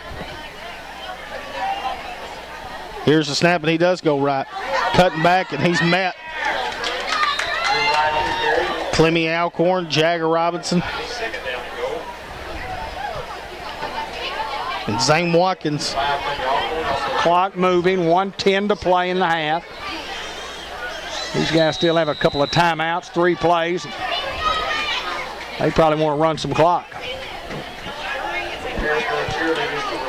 Ball at the 3, under a minute to play.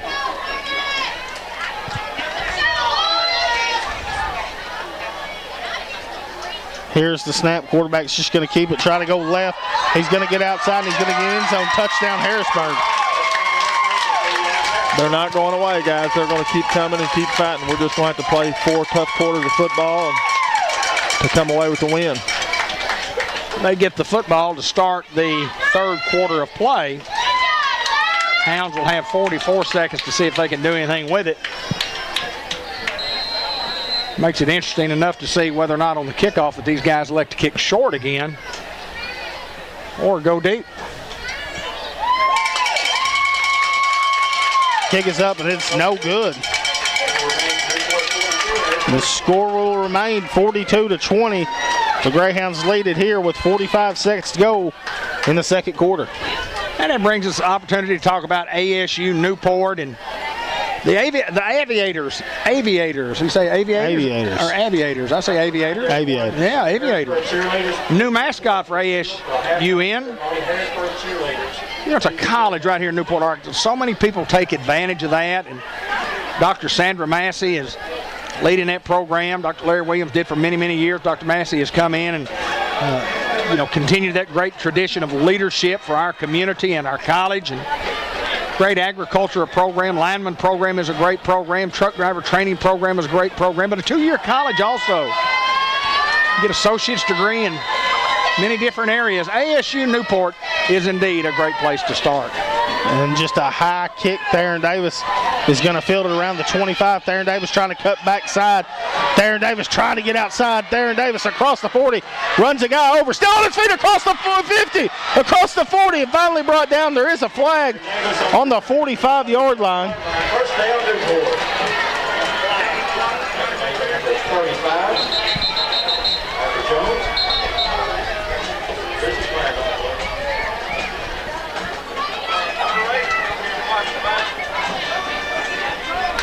Try to sort this out.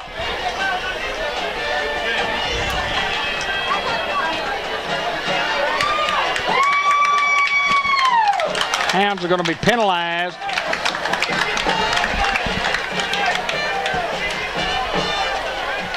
And starting field position will be the 35.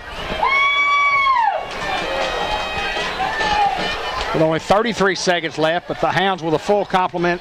Well, no, they used a timeout early. It shows 3 on the clock, but Coach Heisley called one defensively. So they'll have 2 timeouts left.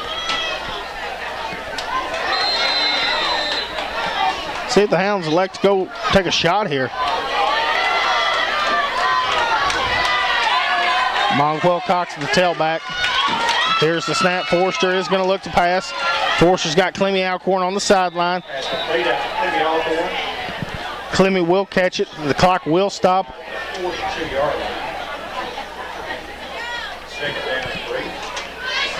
At the 42-yard line. Hounds trying to go quick. 2nd and 3. Here's the snap. We're going to go Monquell, try to get outside. Monquell Cox. Monquell Cox is going to have first down and brought down. Clock will stop on the first down. We're going to try to run a play quickly here without using the timeout with 22 seconds. 21. Hounds go quick. Forrester going to look to pass. Forrester's got Alcorn wide open. Clemmy Alcorn catch it across the 30. Cut back across the 25, across the 20. Finally brought down at the 15. Hounds will call their 2nd timeout. And they're going to have a chance for a couple of plays here. Coach Bradley will call one of the officials into the, you think they're going to try for touchdowns on each one of the 2 plays here is what you think they're going to do.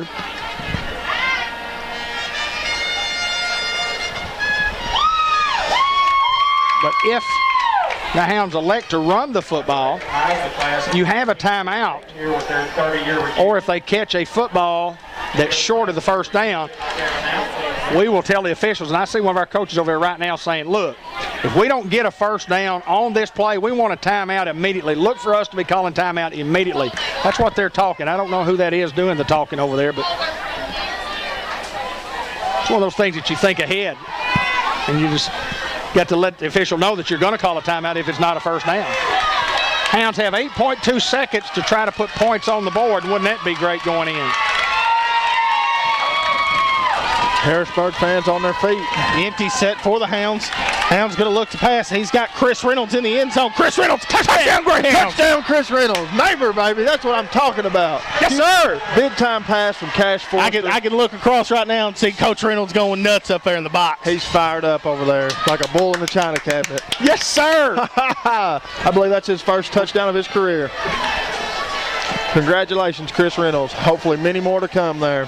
Well, our excitement is for Chris Reynolds and our Newport Greyhounds, and we weren't trying to rub it in to the Harrisburg people, and maybe they thought we were. Our apologies. Our apologies. We're excited for Chris Reynolds. Snap, hold, kick, Rolando Noguez, good. Well, that is some Amanda Reynolds real estate for her, for Bratcher real estate. The Hounds take the football. How many yards? I don't know. I can't remember. We had the ball at the 35 for 65 yards in under a minute. Is that correct? Yes.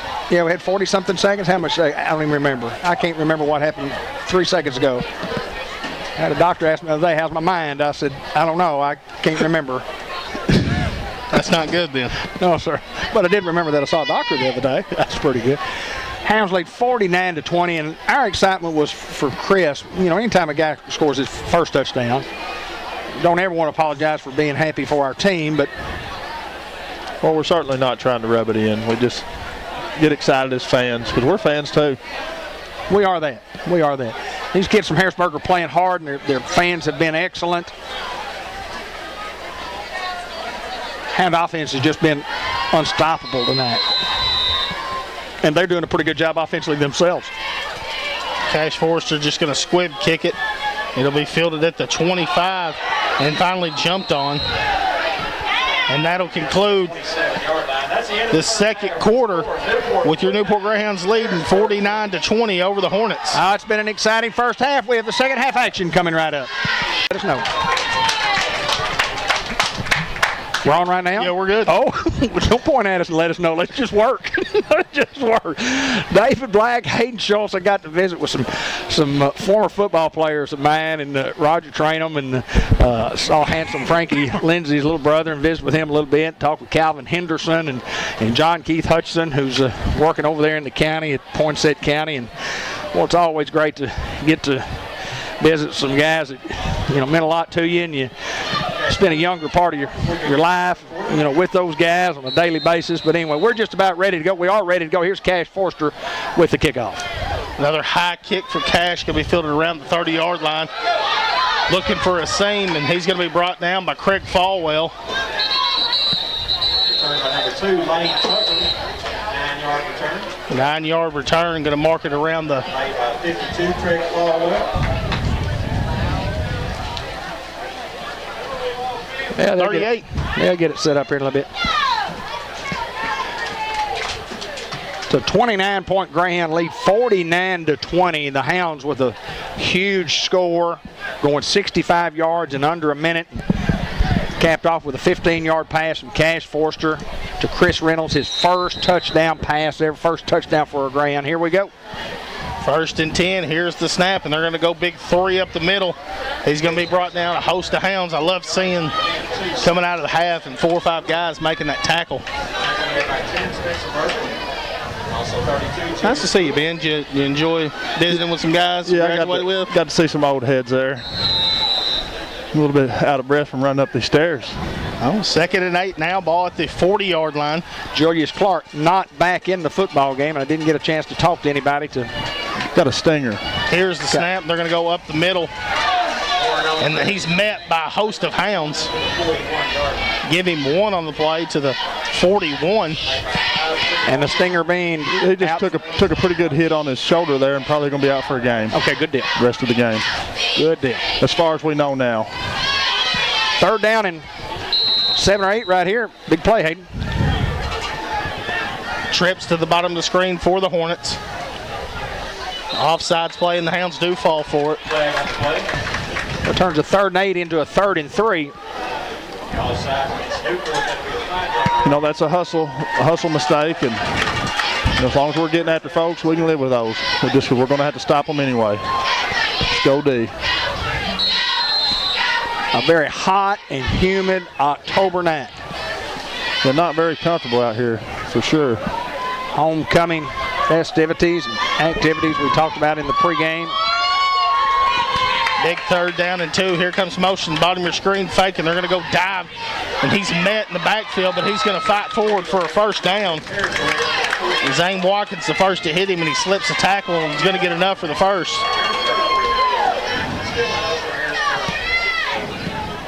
Harrisburg gets enough for a 1st down at the 49-yard line. 10:32, clock stops as they move the chains.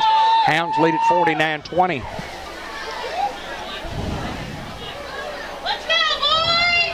First and 10 at the 49. Trips again to the bottom of your screen. Here's the snap. He will look to pass. He's pressured. Clemmy Alcorn back there, and Clemmy Alcorn is going to get the sack. First time tonight that the Hounds have been able to get to their quarterback. Their offensive line has been superb in protecting the quarterback. That's a huge play for the Hound defense there. Make it 2nd and 20 after the sack. Ball at the 39-yard line for the Hornets. 9:48 remaining here in the 3rd quarter. Clock continues to roll. There's the snap, and they'll go dive once again. Big hit right there. Be brought down, give him a gain of about 4. Last few plays, Harrisburg is making some progress here on this Hound defense. Spencer Mullinax on the tackle, also number 10, Spencer Murphy. Dalton Phillips was in the backfield. I love his grit. Yeah, he gets after you. We've got a lot of guys that just get after you, don't we? Yep. 3rd and 16. Here's the snap. They're going to look to pass. Throw the screen. He's met by James Dixon, but he's going to break a tackle. He's still on his feet fighting for that 1st down. And he is going to get a 1st down, but there is a flag on the play. Yeah, in high school football, it's against the rules to aid the runner going forward. You can't do that, and he would have gone down earlier had they not have pushed, and I think that's what the call is going to be. Tremendous effort by them. I think it could maybe a face mask penalty against the Greyhounds. It is. Or it's a penalty against the Hounds. It is a face mask. I'll tell you what, these guys are going to fight all night long. Yeah, they're not going away.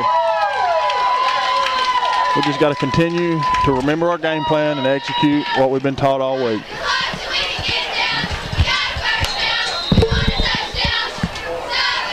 Bring up 1st and 10 for Harrisburg. Ball at the 24-yard line. Here's the snap. Fake the jet sweep, go underneath, and he's met. Here comes that orange swarm. Just that outside contain right there, not letting him get outside and having help coming behind you. Played well by the Hounds. Clemmy Alcorn once again on the tackle, and Julius Pruitt.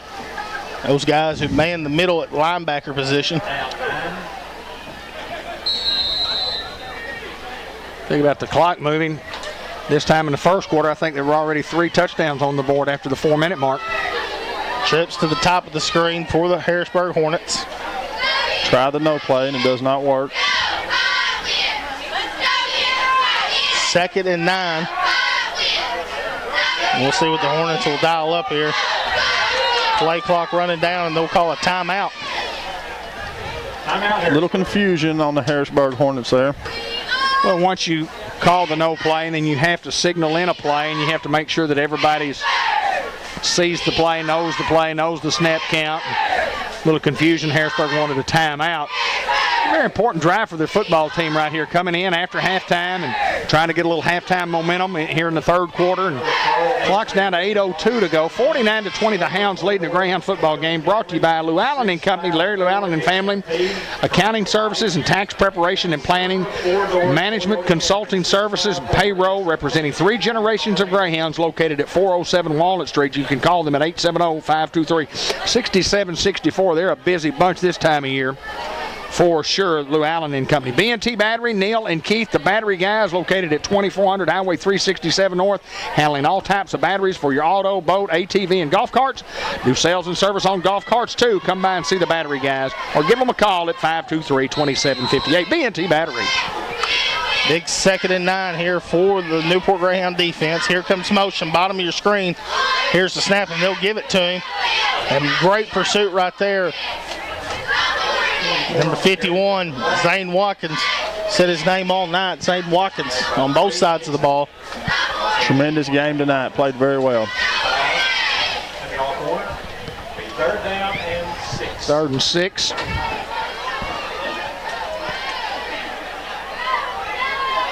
And Gavin Tarwater checking in the ball game for Clemmy Alcorn. Here's the snap, and they'll look to pass, going to fake, and then they're going to throw the screen. And he's going to get outside and be finally pushed out of bounds.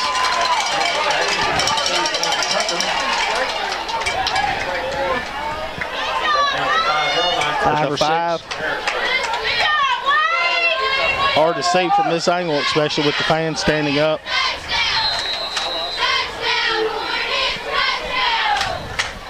But it'll be 1st and goal from the 5. I thought he went out of bounds, and the clock's running.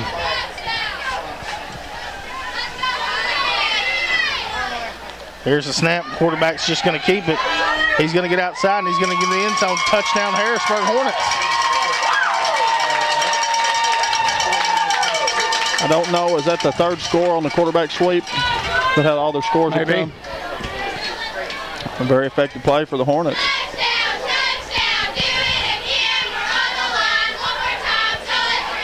Fourth touch of the night for the Berg. Had several of those, maybe at least 3. Low snap, and he's just going to keep it. He's met. The extra point will be no good. Score will remain 49-26. Your Hounds lead it here with 7 minutes to go in the third quarter. Mark Manning Shelter Insurance, Auto, Home, Life, and Business Renters. We're your shield, we're your shelter, located at 1400 Malcolm Avenue, 523-6514. Glass Plus at 1110 Highway 367 North. You got a busted windshield, you need it repaired, they can do that. You got a window that won't roll down, roll up, No, they can do that.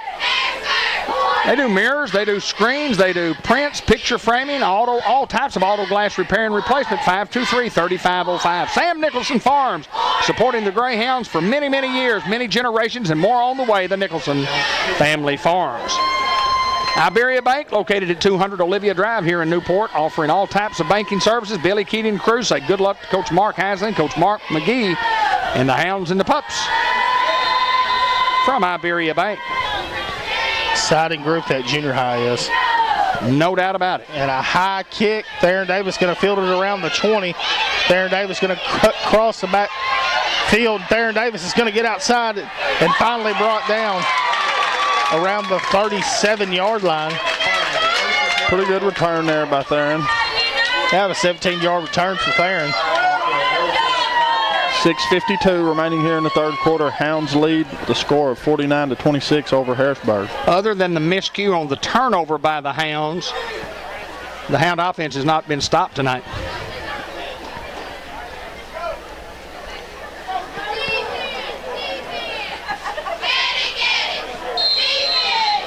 First and 10 for the Hounds. Ball at the 37. Here's the snap. Forrester going to look to pass. He's got J.T. Haynes open.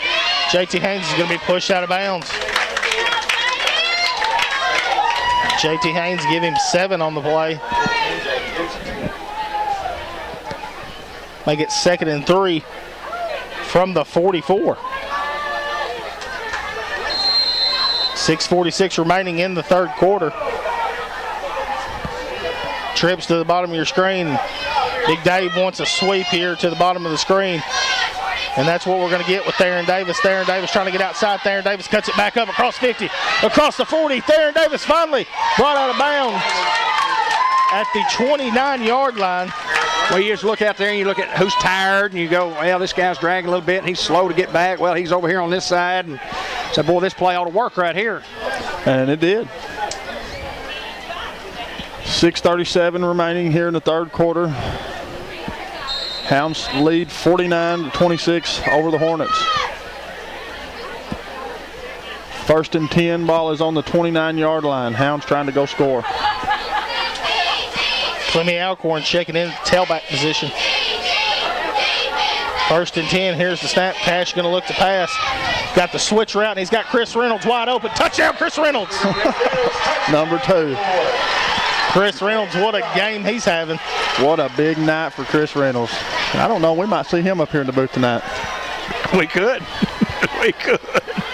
2 touchdowns. Let me tell you what, that's exciting right there. What a pass from Cash. Great job by the offensive line. Another answer by the Hounds. They've just been unstoppable tonight. And Cash Forrester has just simply been pretty good. Pretty good. Snap, hold, kick. Rolando Noguez, good. That's another Bratcher Real Estate touchdown, the 56th point of the night for the Hounds. Here, Randy Klepechkin, great job of Randy of identifying the offensive lineman. Say, let me identify these guys and tell you who's on that offensive line and helping us score a lot of touchdowns. And no doubt those guys have been superb.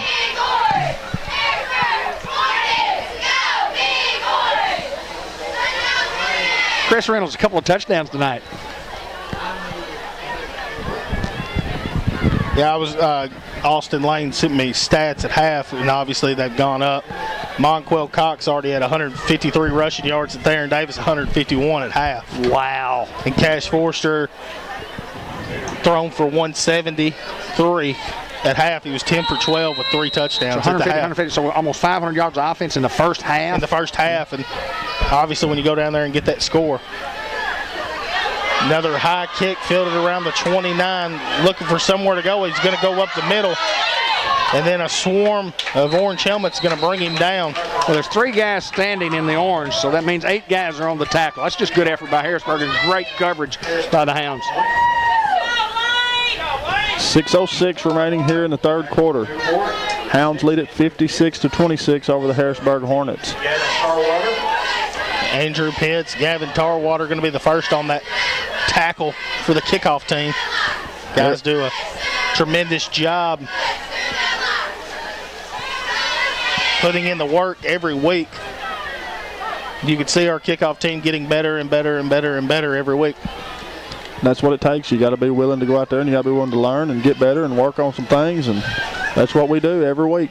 Got to be good in all three phases. The Berg was 6:06 to play here in the third quarter, trailing by 30. Motion to the top of your screen, going to fake and go big guy up the middle, number 3. And he'll be brought down. Zane Watkins and Clemmy Alcorn once again on the tackle. Telling you, Zane Watkins had his name called all night long. He has been phenomenal.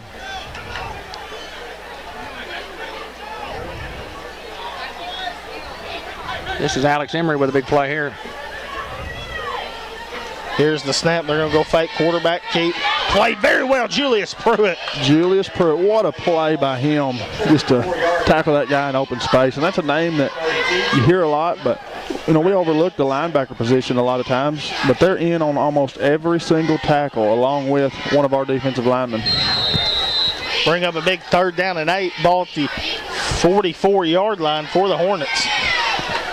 Justin Simmons checking in the ball game at the defensive end position.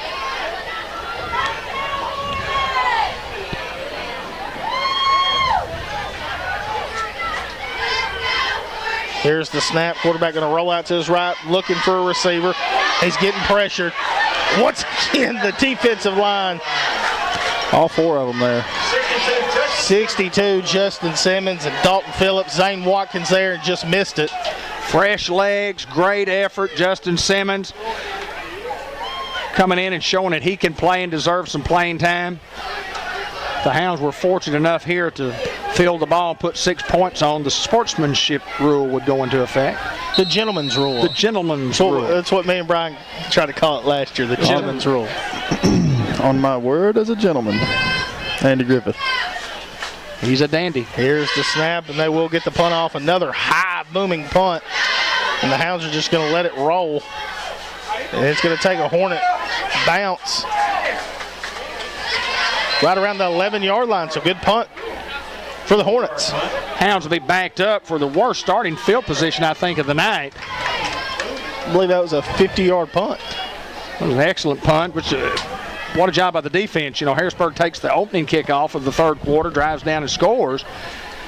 And then only the second time that the Hound defense has held Harrisburg. We did get a exchange of fumbles. We fumbled to them, they fumbled to us in the second quarter. So held them there, but just the second punt of the night. Hounds have not punted all night long.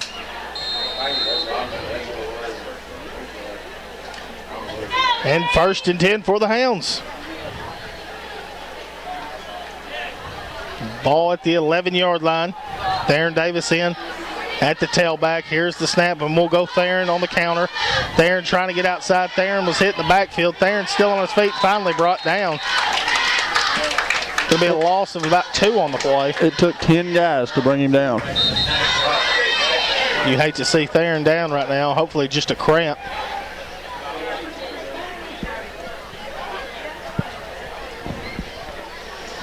And that's what it is. You can see that's what it is. You see them working. I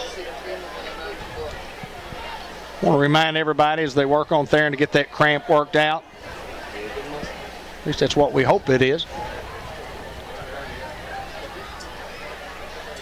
We would remind everybody that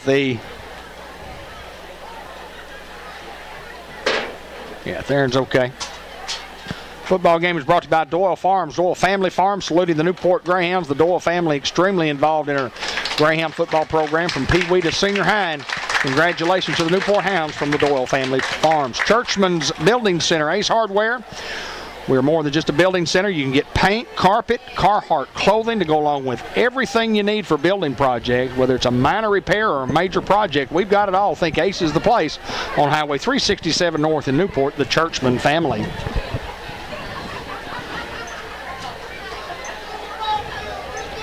Well, Julius Clark, when report had a stinger on the shoulder, out for the game. Theron out at the moment, 2nd down and 12. Monquel Cox in the tailback from the 9-yard line. Here's the snap. Cash going to look to pass. Cash is going to throw it deep. He's got J.T. Haynes and played very well right there by the Hornets. Yeah, just give that defensive back credit. He went up and made a play, and not much you could do there. It was a good pass. And interesting scenario here. We talked about the gentleman's rule and a 35 or 36-point lead. And now the Hounds are in jeopardy of punting the football back here. It's a 3rd down and 12.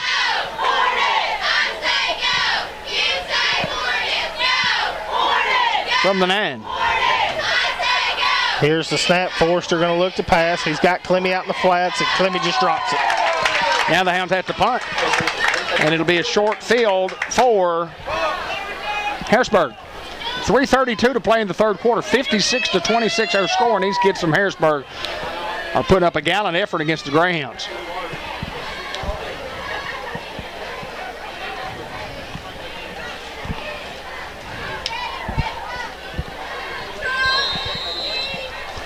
I'm not so sure I wouldn't take a safety here and punt from the 20.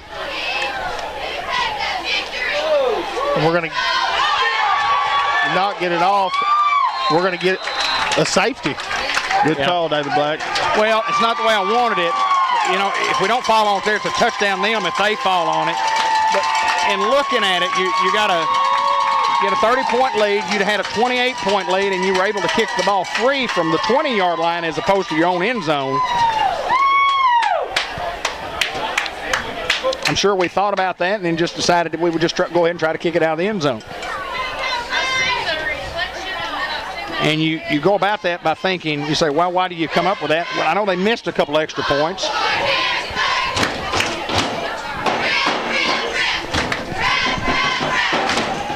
Now the Hounds will get an opportunity to punt from the 20. So it all worked out for us.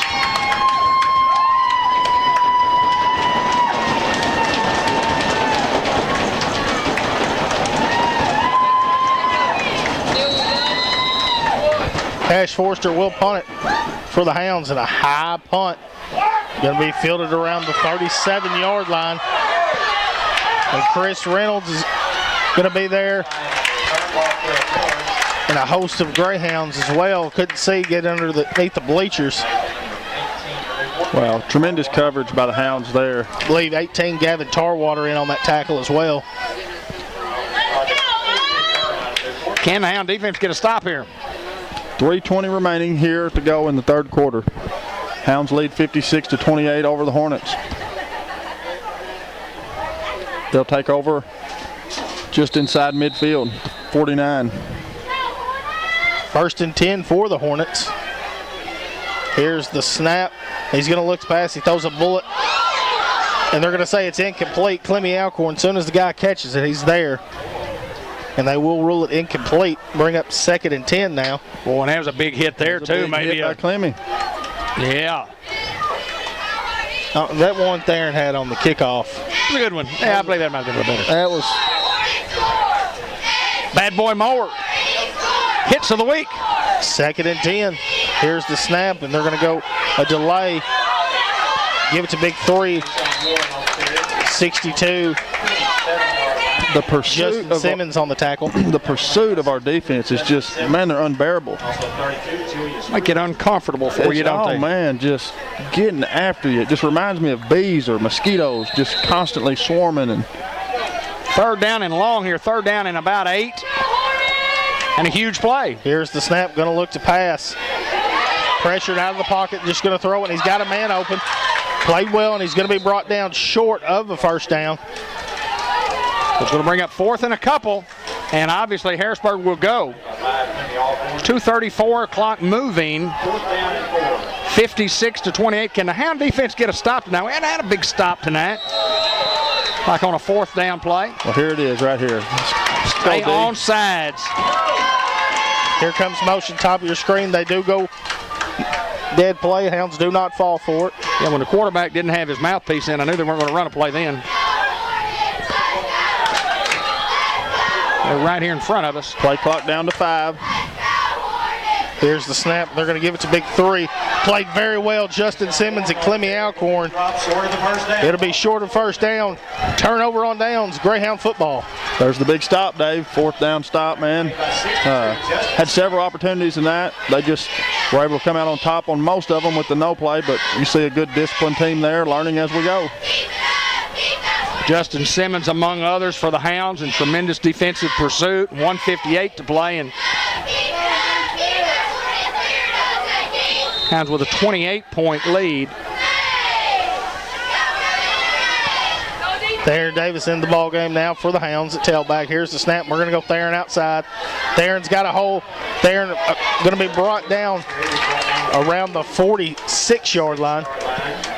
So pretty to see when there's 3 guys out there blocking, there's 3 defenders, and all you see is orange guys locked up against the guys from the white, pushing, not holding, but just what I mean locked up is on them and not letting them get around them. Tremendous job of blocking by those wideouts and receivers. 1:40 to go in the third quarter. Your Hounds still lead it here, 56-28 over the Hornets. Going to be 1st and 10 at the 46. Here's the snap. We're going to go Clemmy. Clemmy trying to get outside. Clemmy Alcorn not going to be brought down. Clemmy Alcorn still on his feet fighting. And Clemmy finally will be brought down. Well, we run the ball hard. I know I keep saying it, but golly, man, just every time we touch the ball. Theron Davis checking in for Clemmy. Clemmy Alcorn, one of those guys who didn't play a lot last year, earned him a spot this year, and he's just a high motor guy who will go. Yeah, he's got 1 gear. 2nd and 11. Cash going to look pass. He's got JT open. JT is going to catch it and be brought down around the 40-yard line, bring up about 3rd and 4. Clock continues to roll inside 45 seconds now. Getting a little breeze in. That breeze feels nice.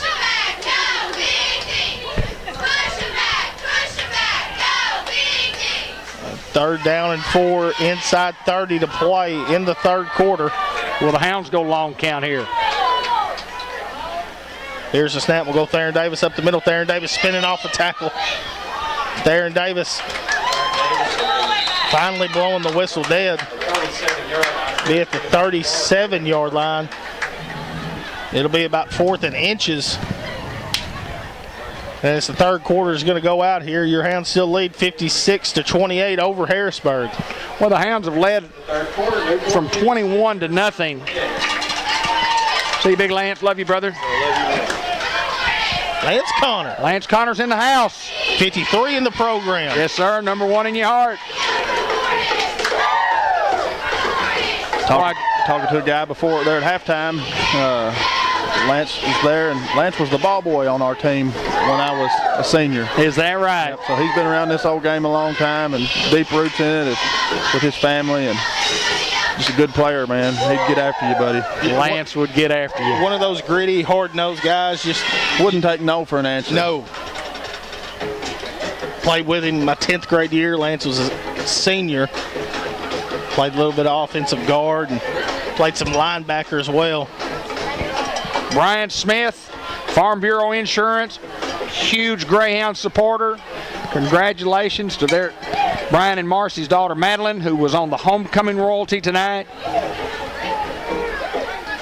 Great family. And as spiffy as he looked, his daughter was just absolutely beautiful. So was all the ladies on the homecoming court.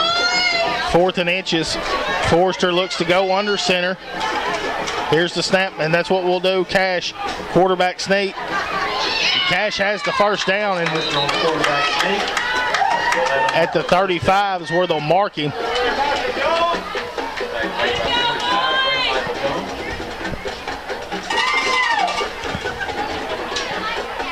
Yeah, Cash Forrester, just looking at what they've got him listed at 6'2", 215, big guy, hard to tackle. Just underway, fourth quarter, Hounds leading 56-28. Here's the snap. We're going Theron outside. Theron Davis looking. Theron Davis makes a guy miss, and then he'll be wrapped up and finally brought down at the 29-yard line. Connor Prince went out, tried to hit a guy, and a guy kind of backed off of him, and he tried to hit another guy, and the guy kind of backed off on him, and he kept going. He found somebody, he pancaked him. You can't ask for a better O-line than these guys out here. These guys get after you. Oh, man. Relentless. On both sides of the ball. On both sides of the football. 2nd and 4, ball at the 29. Here's the snap, and we're going Theron again. Theron hard running up the middle. Theron Davis is met. No gain on the play. Tackle made by 45, Ray Michael Jones. Just under 11 minutes to go here in the fourth quarter. Hounds lead 56-28 over the Hornets. Bring up 3rd down and 4. Ball's on the 29-yard line. Clemmy checking into the ball game for Theron. Offsides play, and Harrisburg does fall for it. Good call there.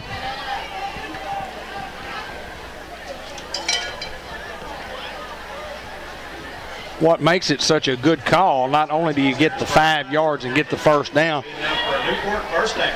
but how much concentration do you have to be one of the 10 guys that don't jump?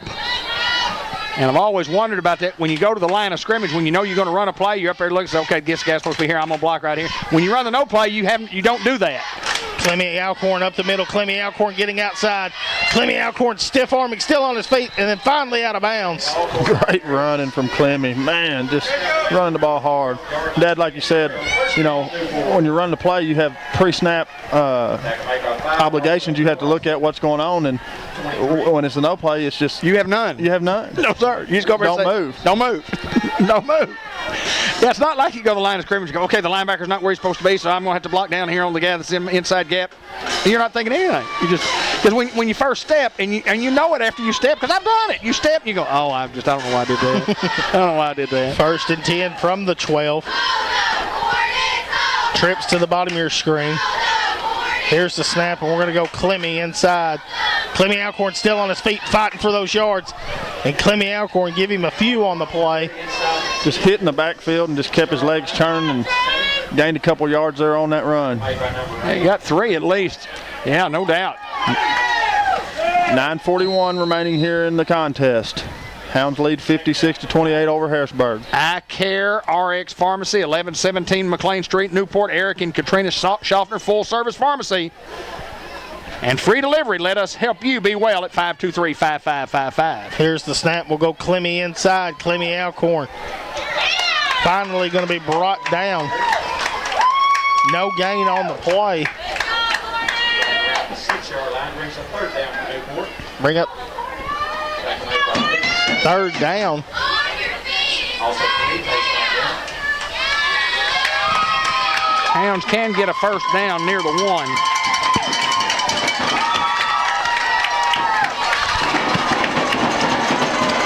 Here's the snap, and we're going to go fight. Cash Force is just going to keep it and get inside the 5. Terry inside the 5 up to about the 4-yard line. Bring up 4th down for Newport. We'll see what we try to do here, if we try to kick a field goal, or if we will go for it. Michael Jones.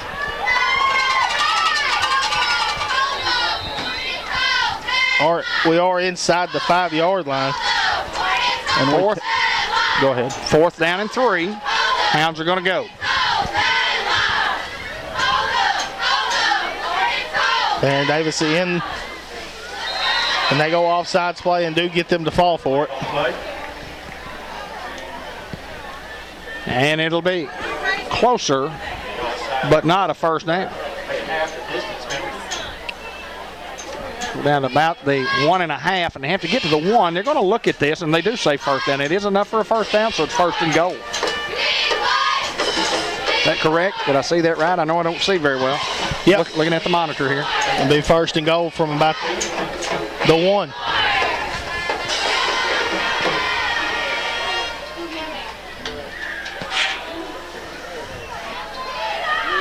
Here's the snap. We'll go Theron Davis. And he's going to be just short He brought down just short of the goal line. He's 2nd down for Newport. of the end zone. Probably going to go quarterback sneak here, going quick to the line. Here's the snap, and that's what we'll do with Cash Forrester. Touchdown Greyhounds. Touchdown Newport. Hounds are an extra point away from being up by 35, which would make the last 7 minutes go by very, very quickly. Hounds covering a lot of real estate, and again brought to you by Bratcher Real Estate. Malcolm Avenue. You want to list your piece of property because you want to sell it. If you want to sell it, there's no doubt you list it with Bratcher Real Estate, they'll get it sold for you. Snap, hold, kick, Rolando Noguez. Once again, good. Purdy's Flowers and Gifts at 815 Malcolm Avenue. John and Sheridan Chadwell, gifts and beautiful flowers for all occasions, including birthdays, weddings, holidays, baby showers, housewarming gifts, and other special occasions. Purdy's, a Newport tradition just like Greyhound football. Mark McGoy and McGoy Family Farms being a part of the Greyhound tradition for many, many years. We thank Mark McGoy and his company and his farm for wanting to be a part of our broadcast. And what a player Ryan was when he played, and tremendous athlete, and still supporting the Newport Greyhounds. Mark McGoy Farms. And Amanda Reynolds rejoined Bratcher Real Estate at 732 Malcolm Avenue. Phone number is 217-2133. I want to remind everybody again, if you didn't see us at the top of the show, about this coming Friday night is going to be the alumni football game that'll start at 6:20. It's going to be a night that we honor the 1968 Newport Greyhounds, celebrating 50 years since these guys went undefeated, the first 10-0 football team in Newport history. Have an introduction of these guys at halftime. Here's Cash's kick, short kick fielded near the 30. He's going to try to go backside, and he's going to be brought down. J.T. Haynes going to be on the tackle. The reunion, folks, if there's nothing else, if you're an old Greyhound, it's time to come to a game to honor these guys. We have 35 commitments, 45 to 48 commitments, including coaches, royalty cheerleaders, Subway in the Newport Walmart Supercenter is going to provide the food for them from 5 to 7 o'clock. We're going to have a meet and greet over at the lobby of the new lobby at the field house and honor these guys at halftime, and it's going to be a great night to be a Greyhound. One of my favorite teams of all time. Heroes. My heroes, no doubt about it. No doubt about it. 1st and 10 from the 38. Here's the snap. Just going dive, and he's hitting the backfield. Number 50, Kevon Dixon.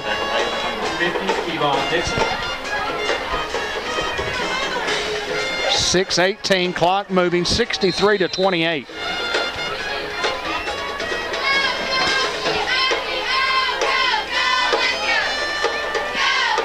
Loss of 1 on the play, 2nd and 11. Here's the snap, trying to get outside. Clemmy Alcorn going to bring him down. Get back to the original line of scrimmage. Both teams got some of their younger guys in the lineup.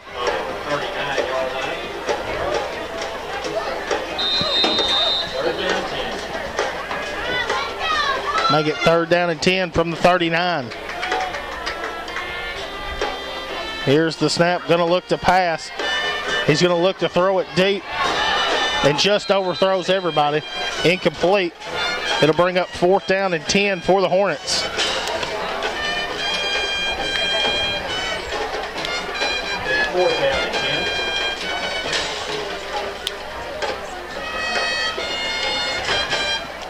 A 35-point lead for the Greyhounds, who started out, scored 21 in the first quarter. Or I guess they got 28. They had 21 to nothing at one time. Clock moving. 4th down and 10. Harrisburg will go. I admire the effort the Hornets have provided tonight. I mean, a lot of times you get down 21 to nothing and it can be 49 to nothing real quick. That didn't happen here. Harrisburg will bring on the punting team.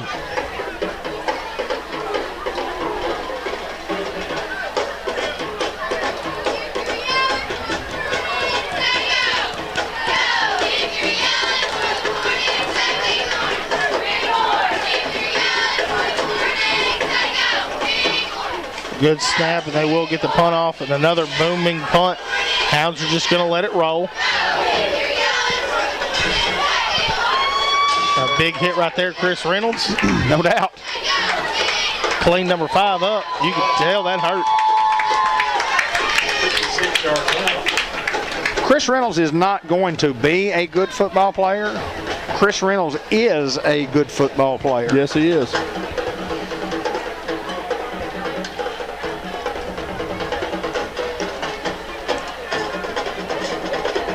Now, did that punt go to the 5, or did I miss something?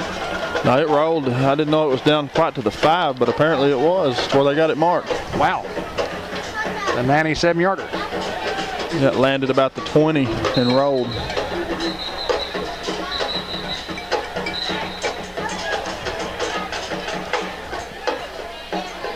Darren Davis, 13 rushes for 205 yards tonight, had 2 touchdowns, and Monquel Cox, 9 rushes, 90 yards. I believe we got a miscommunication earlier. I think I said he had 140 or something like that. Yes. He has 90 with a touchdown as well. Clemmy Alcorn's got 36, and Cash Forrester's got 7 with 2 touchdowns on the quarterback sneak. Cash been phenomenal, 14 of 17 tonight with 216 and 4 touchdowns. Wow. JT Haynes, 4 receptions with 52 yards. Clemmy Alcorns with 3 and 44. Chris Reynolds, 2 receptions, 44 yards. 2 of them were touchdowns.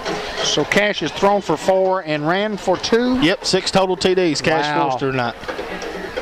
Wow. Probably going to be the Billy Kitty Senior. Yeah, I forgot about that. Matter of fact, we may pause, and then I'd like to record that if we could. Julius Pruitt is a good candidate for it. Zane no Watkins played his heart out tonight, but 1st and 10, Tarwater in at quarterback, and they're going to give it to Clemmy. Clemmy Alcorn's going to break a tackle and be across the 20, brought down at the 21. All the Hounds want to do right here is run out the clock, run the last 3 minutes off. Get some of those younger guys in. Weston Henderson in. Andrew Pitts in at a receiver. And Jagger getting some offensive snaps. Simmons in there at tackle. Jalen Gist at a receiver. Hounds running the 25-second clock. Who's the quarterback? Gavin Tarwater. Alrighty. Here's the snap, and we'll go Clemmy once again. Clemmy Alcorn looking for a hole. And Clemmy Alcorn is going to be finally brought down to the 26-yard line. 5 defenders there to take him down. Second down, 5 for Newport. I tell you, if this Newport Greyhound team stays healthy throughout the remainder of the year, they're going to be fun to watch. And I promise you, you'll be watching them in November. And you might be watching them in December. I totally agree. I like that. Hayden. I totally agree. I'd love to go to War Memorial and see that. That's what dreams are made of. Here comes motion. We'll give it to James Dixon, trying to get outside, cuts it back up. James Dixon across the 30, the 35, and the 40, and will be brought down. Love to see James Dixon out there, a guy who in the spring game, the orange and black game, got hurt. I believe it was a broken lower part of the leg. Yeah, I've forgotten about that, but yeah, he got hurt the first game of the year at the second play. Yeah. We'll give a stat for you here real quick with 1:20 to go in this football game. Hounds have scored 63 points tonight. The 1968 Newport Greyhounds gave up 54 all year. Five shutouts, and in a game of 6, 7, and 7. Yeah, they gave up 54 points all year. Clemmy Alcorn.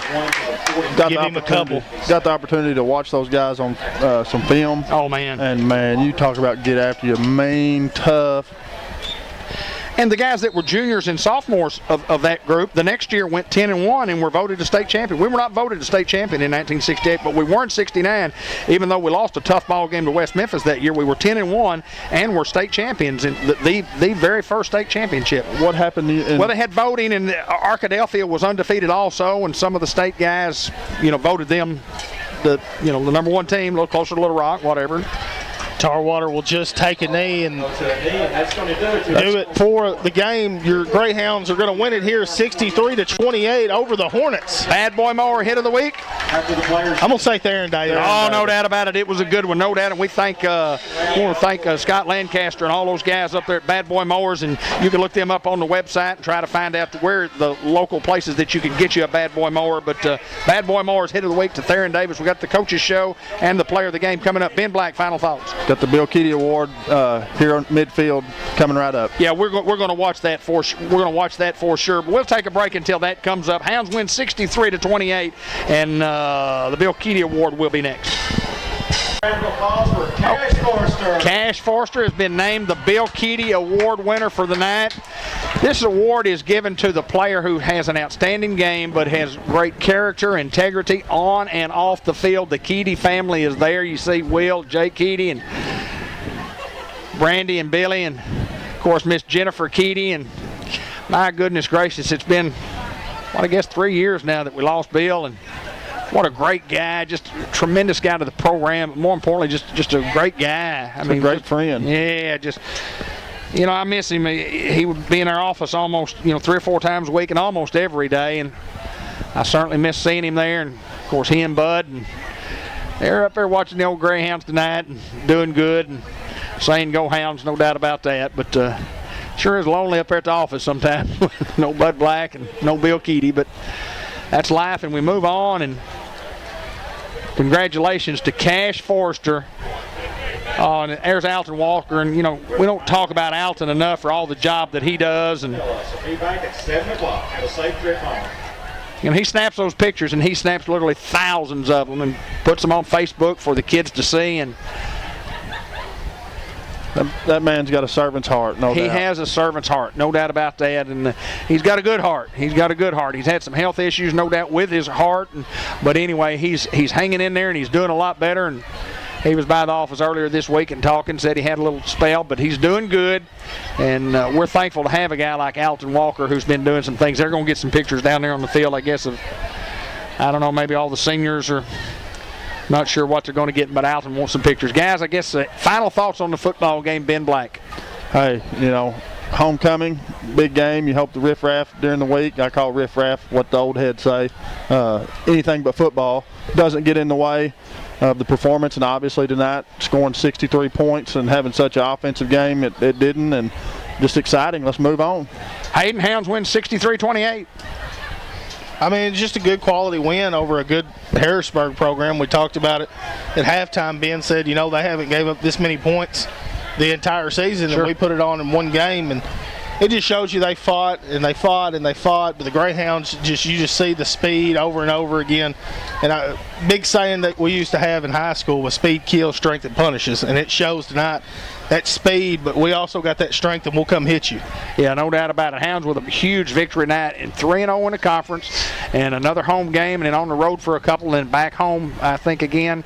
Don't know just exactly. Well, I got the schedule in front of me, and I will tell you what it is. It's play Manila at home, on the road at Corning and Piggott, and then back home for the Osceola Seminoles. And you can't look past anybody, including the Manila Lions. You got to play them all tough.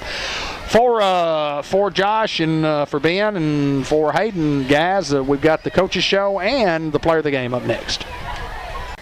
George Kell Motor Company brings us the players of the game, and we're going to honor a couple of guys tonight. This guy right here is a workhorse. There's no doubt about it. Clemmy Alcorn is a tough dude. This guy on both sides of the football playing well. Tell us about how it was out there tonight, Clemmy. Tough night. I mean, it was tough. Number 3 is running extremely hard, but Coach has been talking about it all week. Hit him low because he's a big back. He's also a workhorse. I like to give him his props, but, I mean, we came to the end. Coach just talked about finish at halftime. We finished, did we not? Yes, sir. Hey, offensively, you're in the mix. You're in the mix on both sides of the ball. What's it like out there when the offense is going like this and we were just kind of unstoppable? What does it feel like out there? I mean, it feels great when you have a good quarterback as Cash Forster. I mean, he puts the ball on the money almost every time. I mean, he has some of his bad days, but at the end of the day, he always gets his job done. No doubt about it, Cash. Another outstanding effort tonight throwing the football. And just talk about the game in general. I mean, you had 4 touchdown passes. Yes, sir. 3 running. Yeah, 3 running touchdowns. Pretty good night for an old quarterback that can't play very well. You know what I mean? How'd it feel? I was great. this war, I really don't know. I'm kind of speechless because it could have went to a bunch of people. Julius Pruitt, even though he doesn't know it, I look up to him. Just his work ethic and how hard he goes out and plays every night. That's one of the people I really look up to, and I don't want to disappoint him, but he's also my friend, so I go out and play for him. And Alex Emery, he's just amazing. Well, and then go ahead. There's Zane Watkins and Julius Clark. Basically, all the seniors. They work. We worked in the summer, and it's great to see them come out here and play, and just the results we're having. And that line was great too. Again tonight. No doubt. When you have time, I mean, it just kind of comes to you. It does that. You throw in the football. Yes, sir. You have to get the tough yards. We ask you to get the tough yards. We ask you to make the tough stop defensively. We lean on you all the time. You realize that we need you to play well every Friday night, and you are accepting the challenge, and you are doing what we need you to do. Yes, sir. Talk a little bit about preparation. Talk a little bit about how y'all prepare each week and what's a week like under that guy right there. Dealing with Coach Hensley every week, man, it's intense. Like Mondays, we come watch film, then we get out there, we get ready to see what we're going to do, and then Coach is like, hammer 'em, bring the hat every play. Yes, sir. Go hard, never quit. And Coach always talks about don't lay down. So we never lay down, and we get results like this every night, every Friday. Yeah, great result tonight. We congratulate both of y'all being, picked as stars of the game, and of course the Bill Keedy Award awarded to Cash tonight, and it could have gone to one of many guys out there on that football field tonight. It's a team game. You have to have a team effort, and Clemmy, I appreciate how hard you guys work, and Cash, you talk about that offensive and defensive lines. I mean, those guys, Clemmy, your guys that block for you. What do you want to say to those guys? I love y'all. Keep it up. There you go. Keep it going, Cash. I really appreciated how they announced it over the intercom over there. We talked about that. I really liked that. I was proud of them. On the PA, coming off the field, and a guy, and I'm an old offensive lineman. I've talked about this a lot. I'm an old offensive lineman, and I played. I know I look like I didn't, but I did at one time. But there's nothing like hearing your name called on that intercom, because they're going to talk about the quarterback, and they're going to talk about the running backs, they're going to talk about the linebackers. They're not ever going to talk about the offensive guard who made a great block. But we did, Randy Klepetch. I appreciated it. Guys, congratulations on a row. Keep working. Keep doing good in school. Keep doing the things you need to do. Hound's got an opportunity to be something special now. We've got an opportunity to be something special. Congratulations to you guys. Thank you. This guy's Mark Hensley. He's the winning coach for the Newport Greyhounds. And, Coach, great effort tonight. Yep. Tremendous win, a homecoming win. One of those games that when you circled around, you said you circled this game, said this could be one of those games. It's homecoming and blah, blah, blah.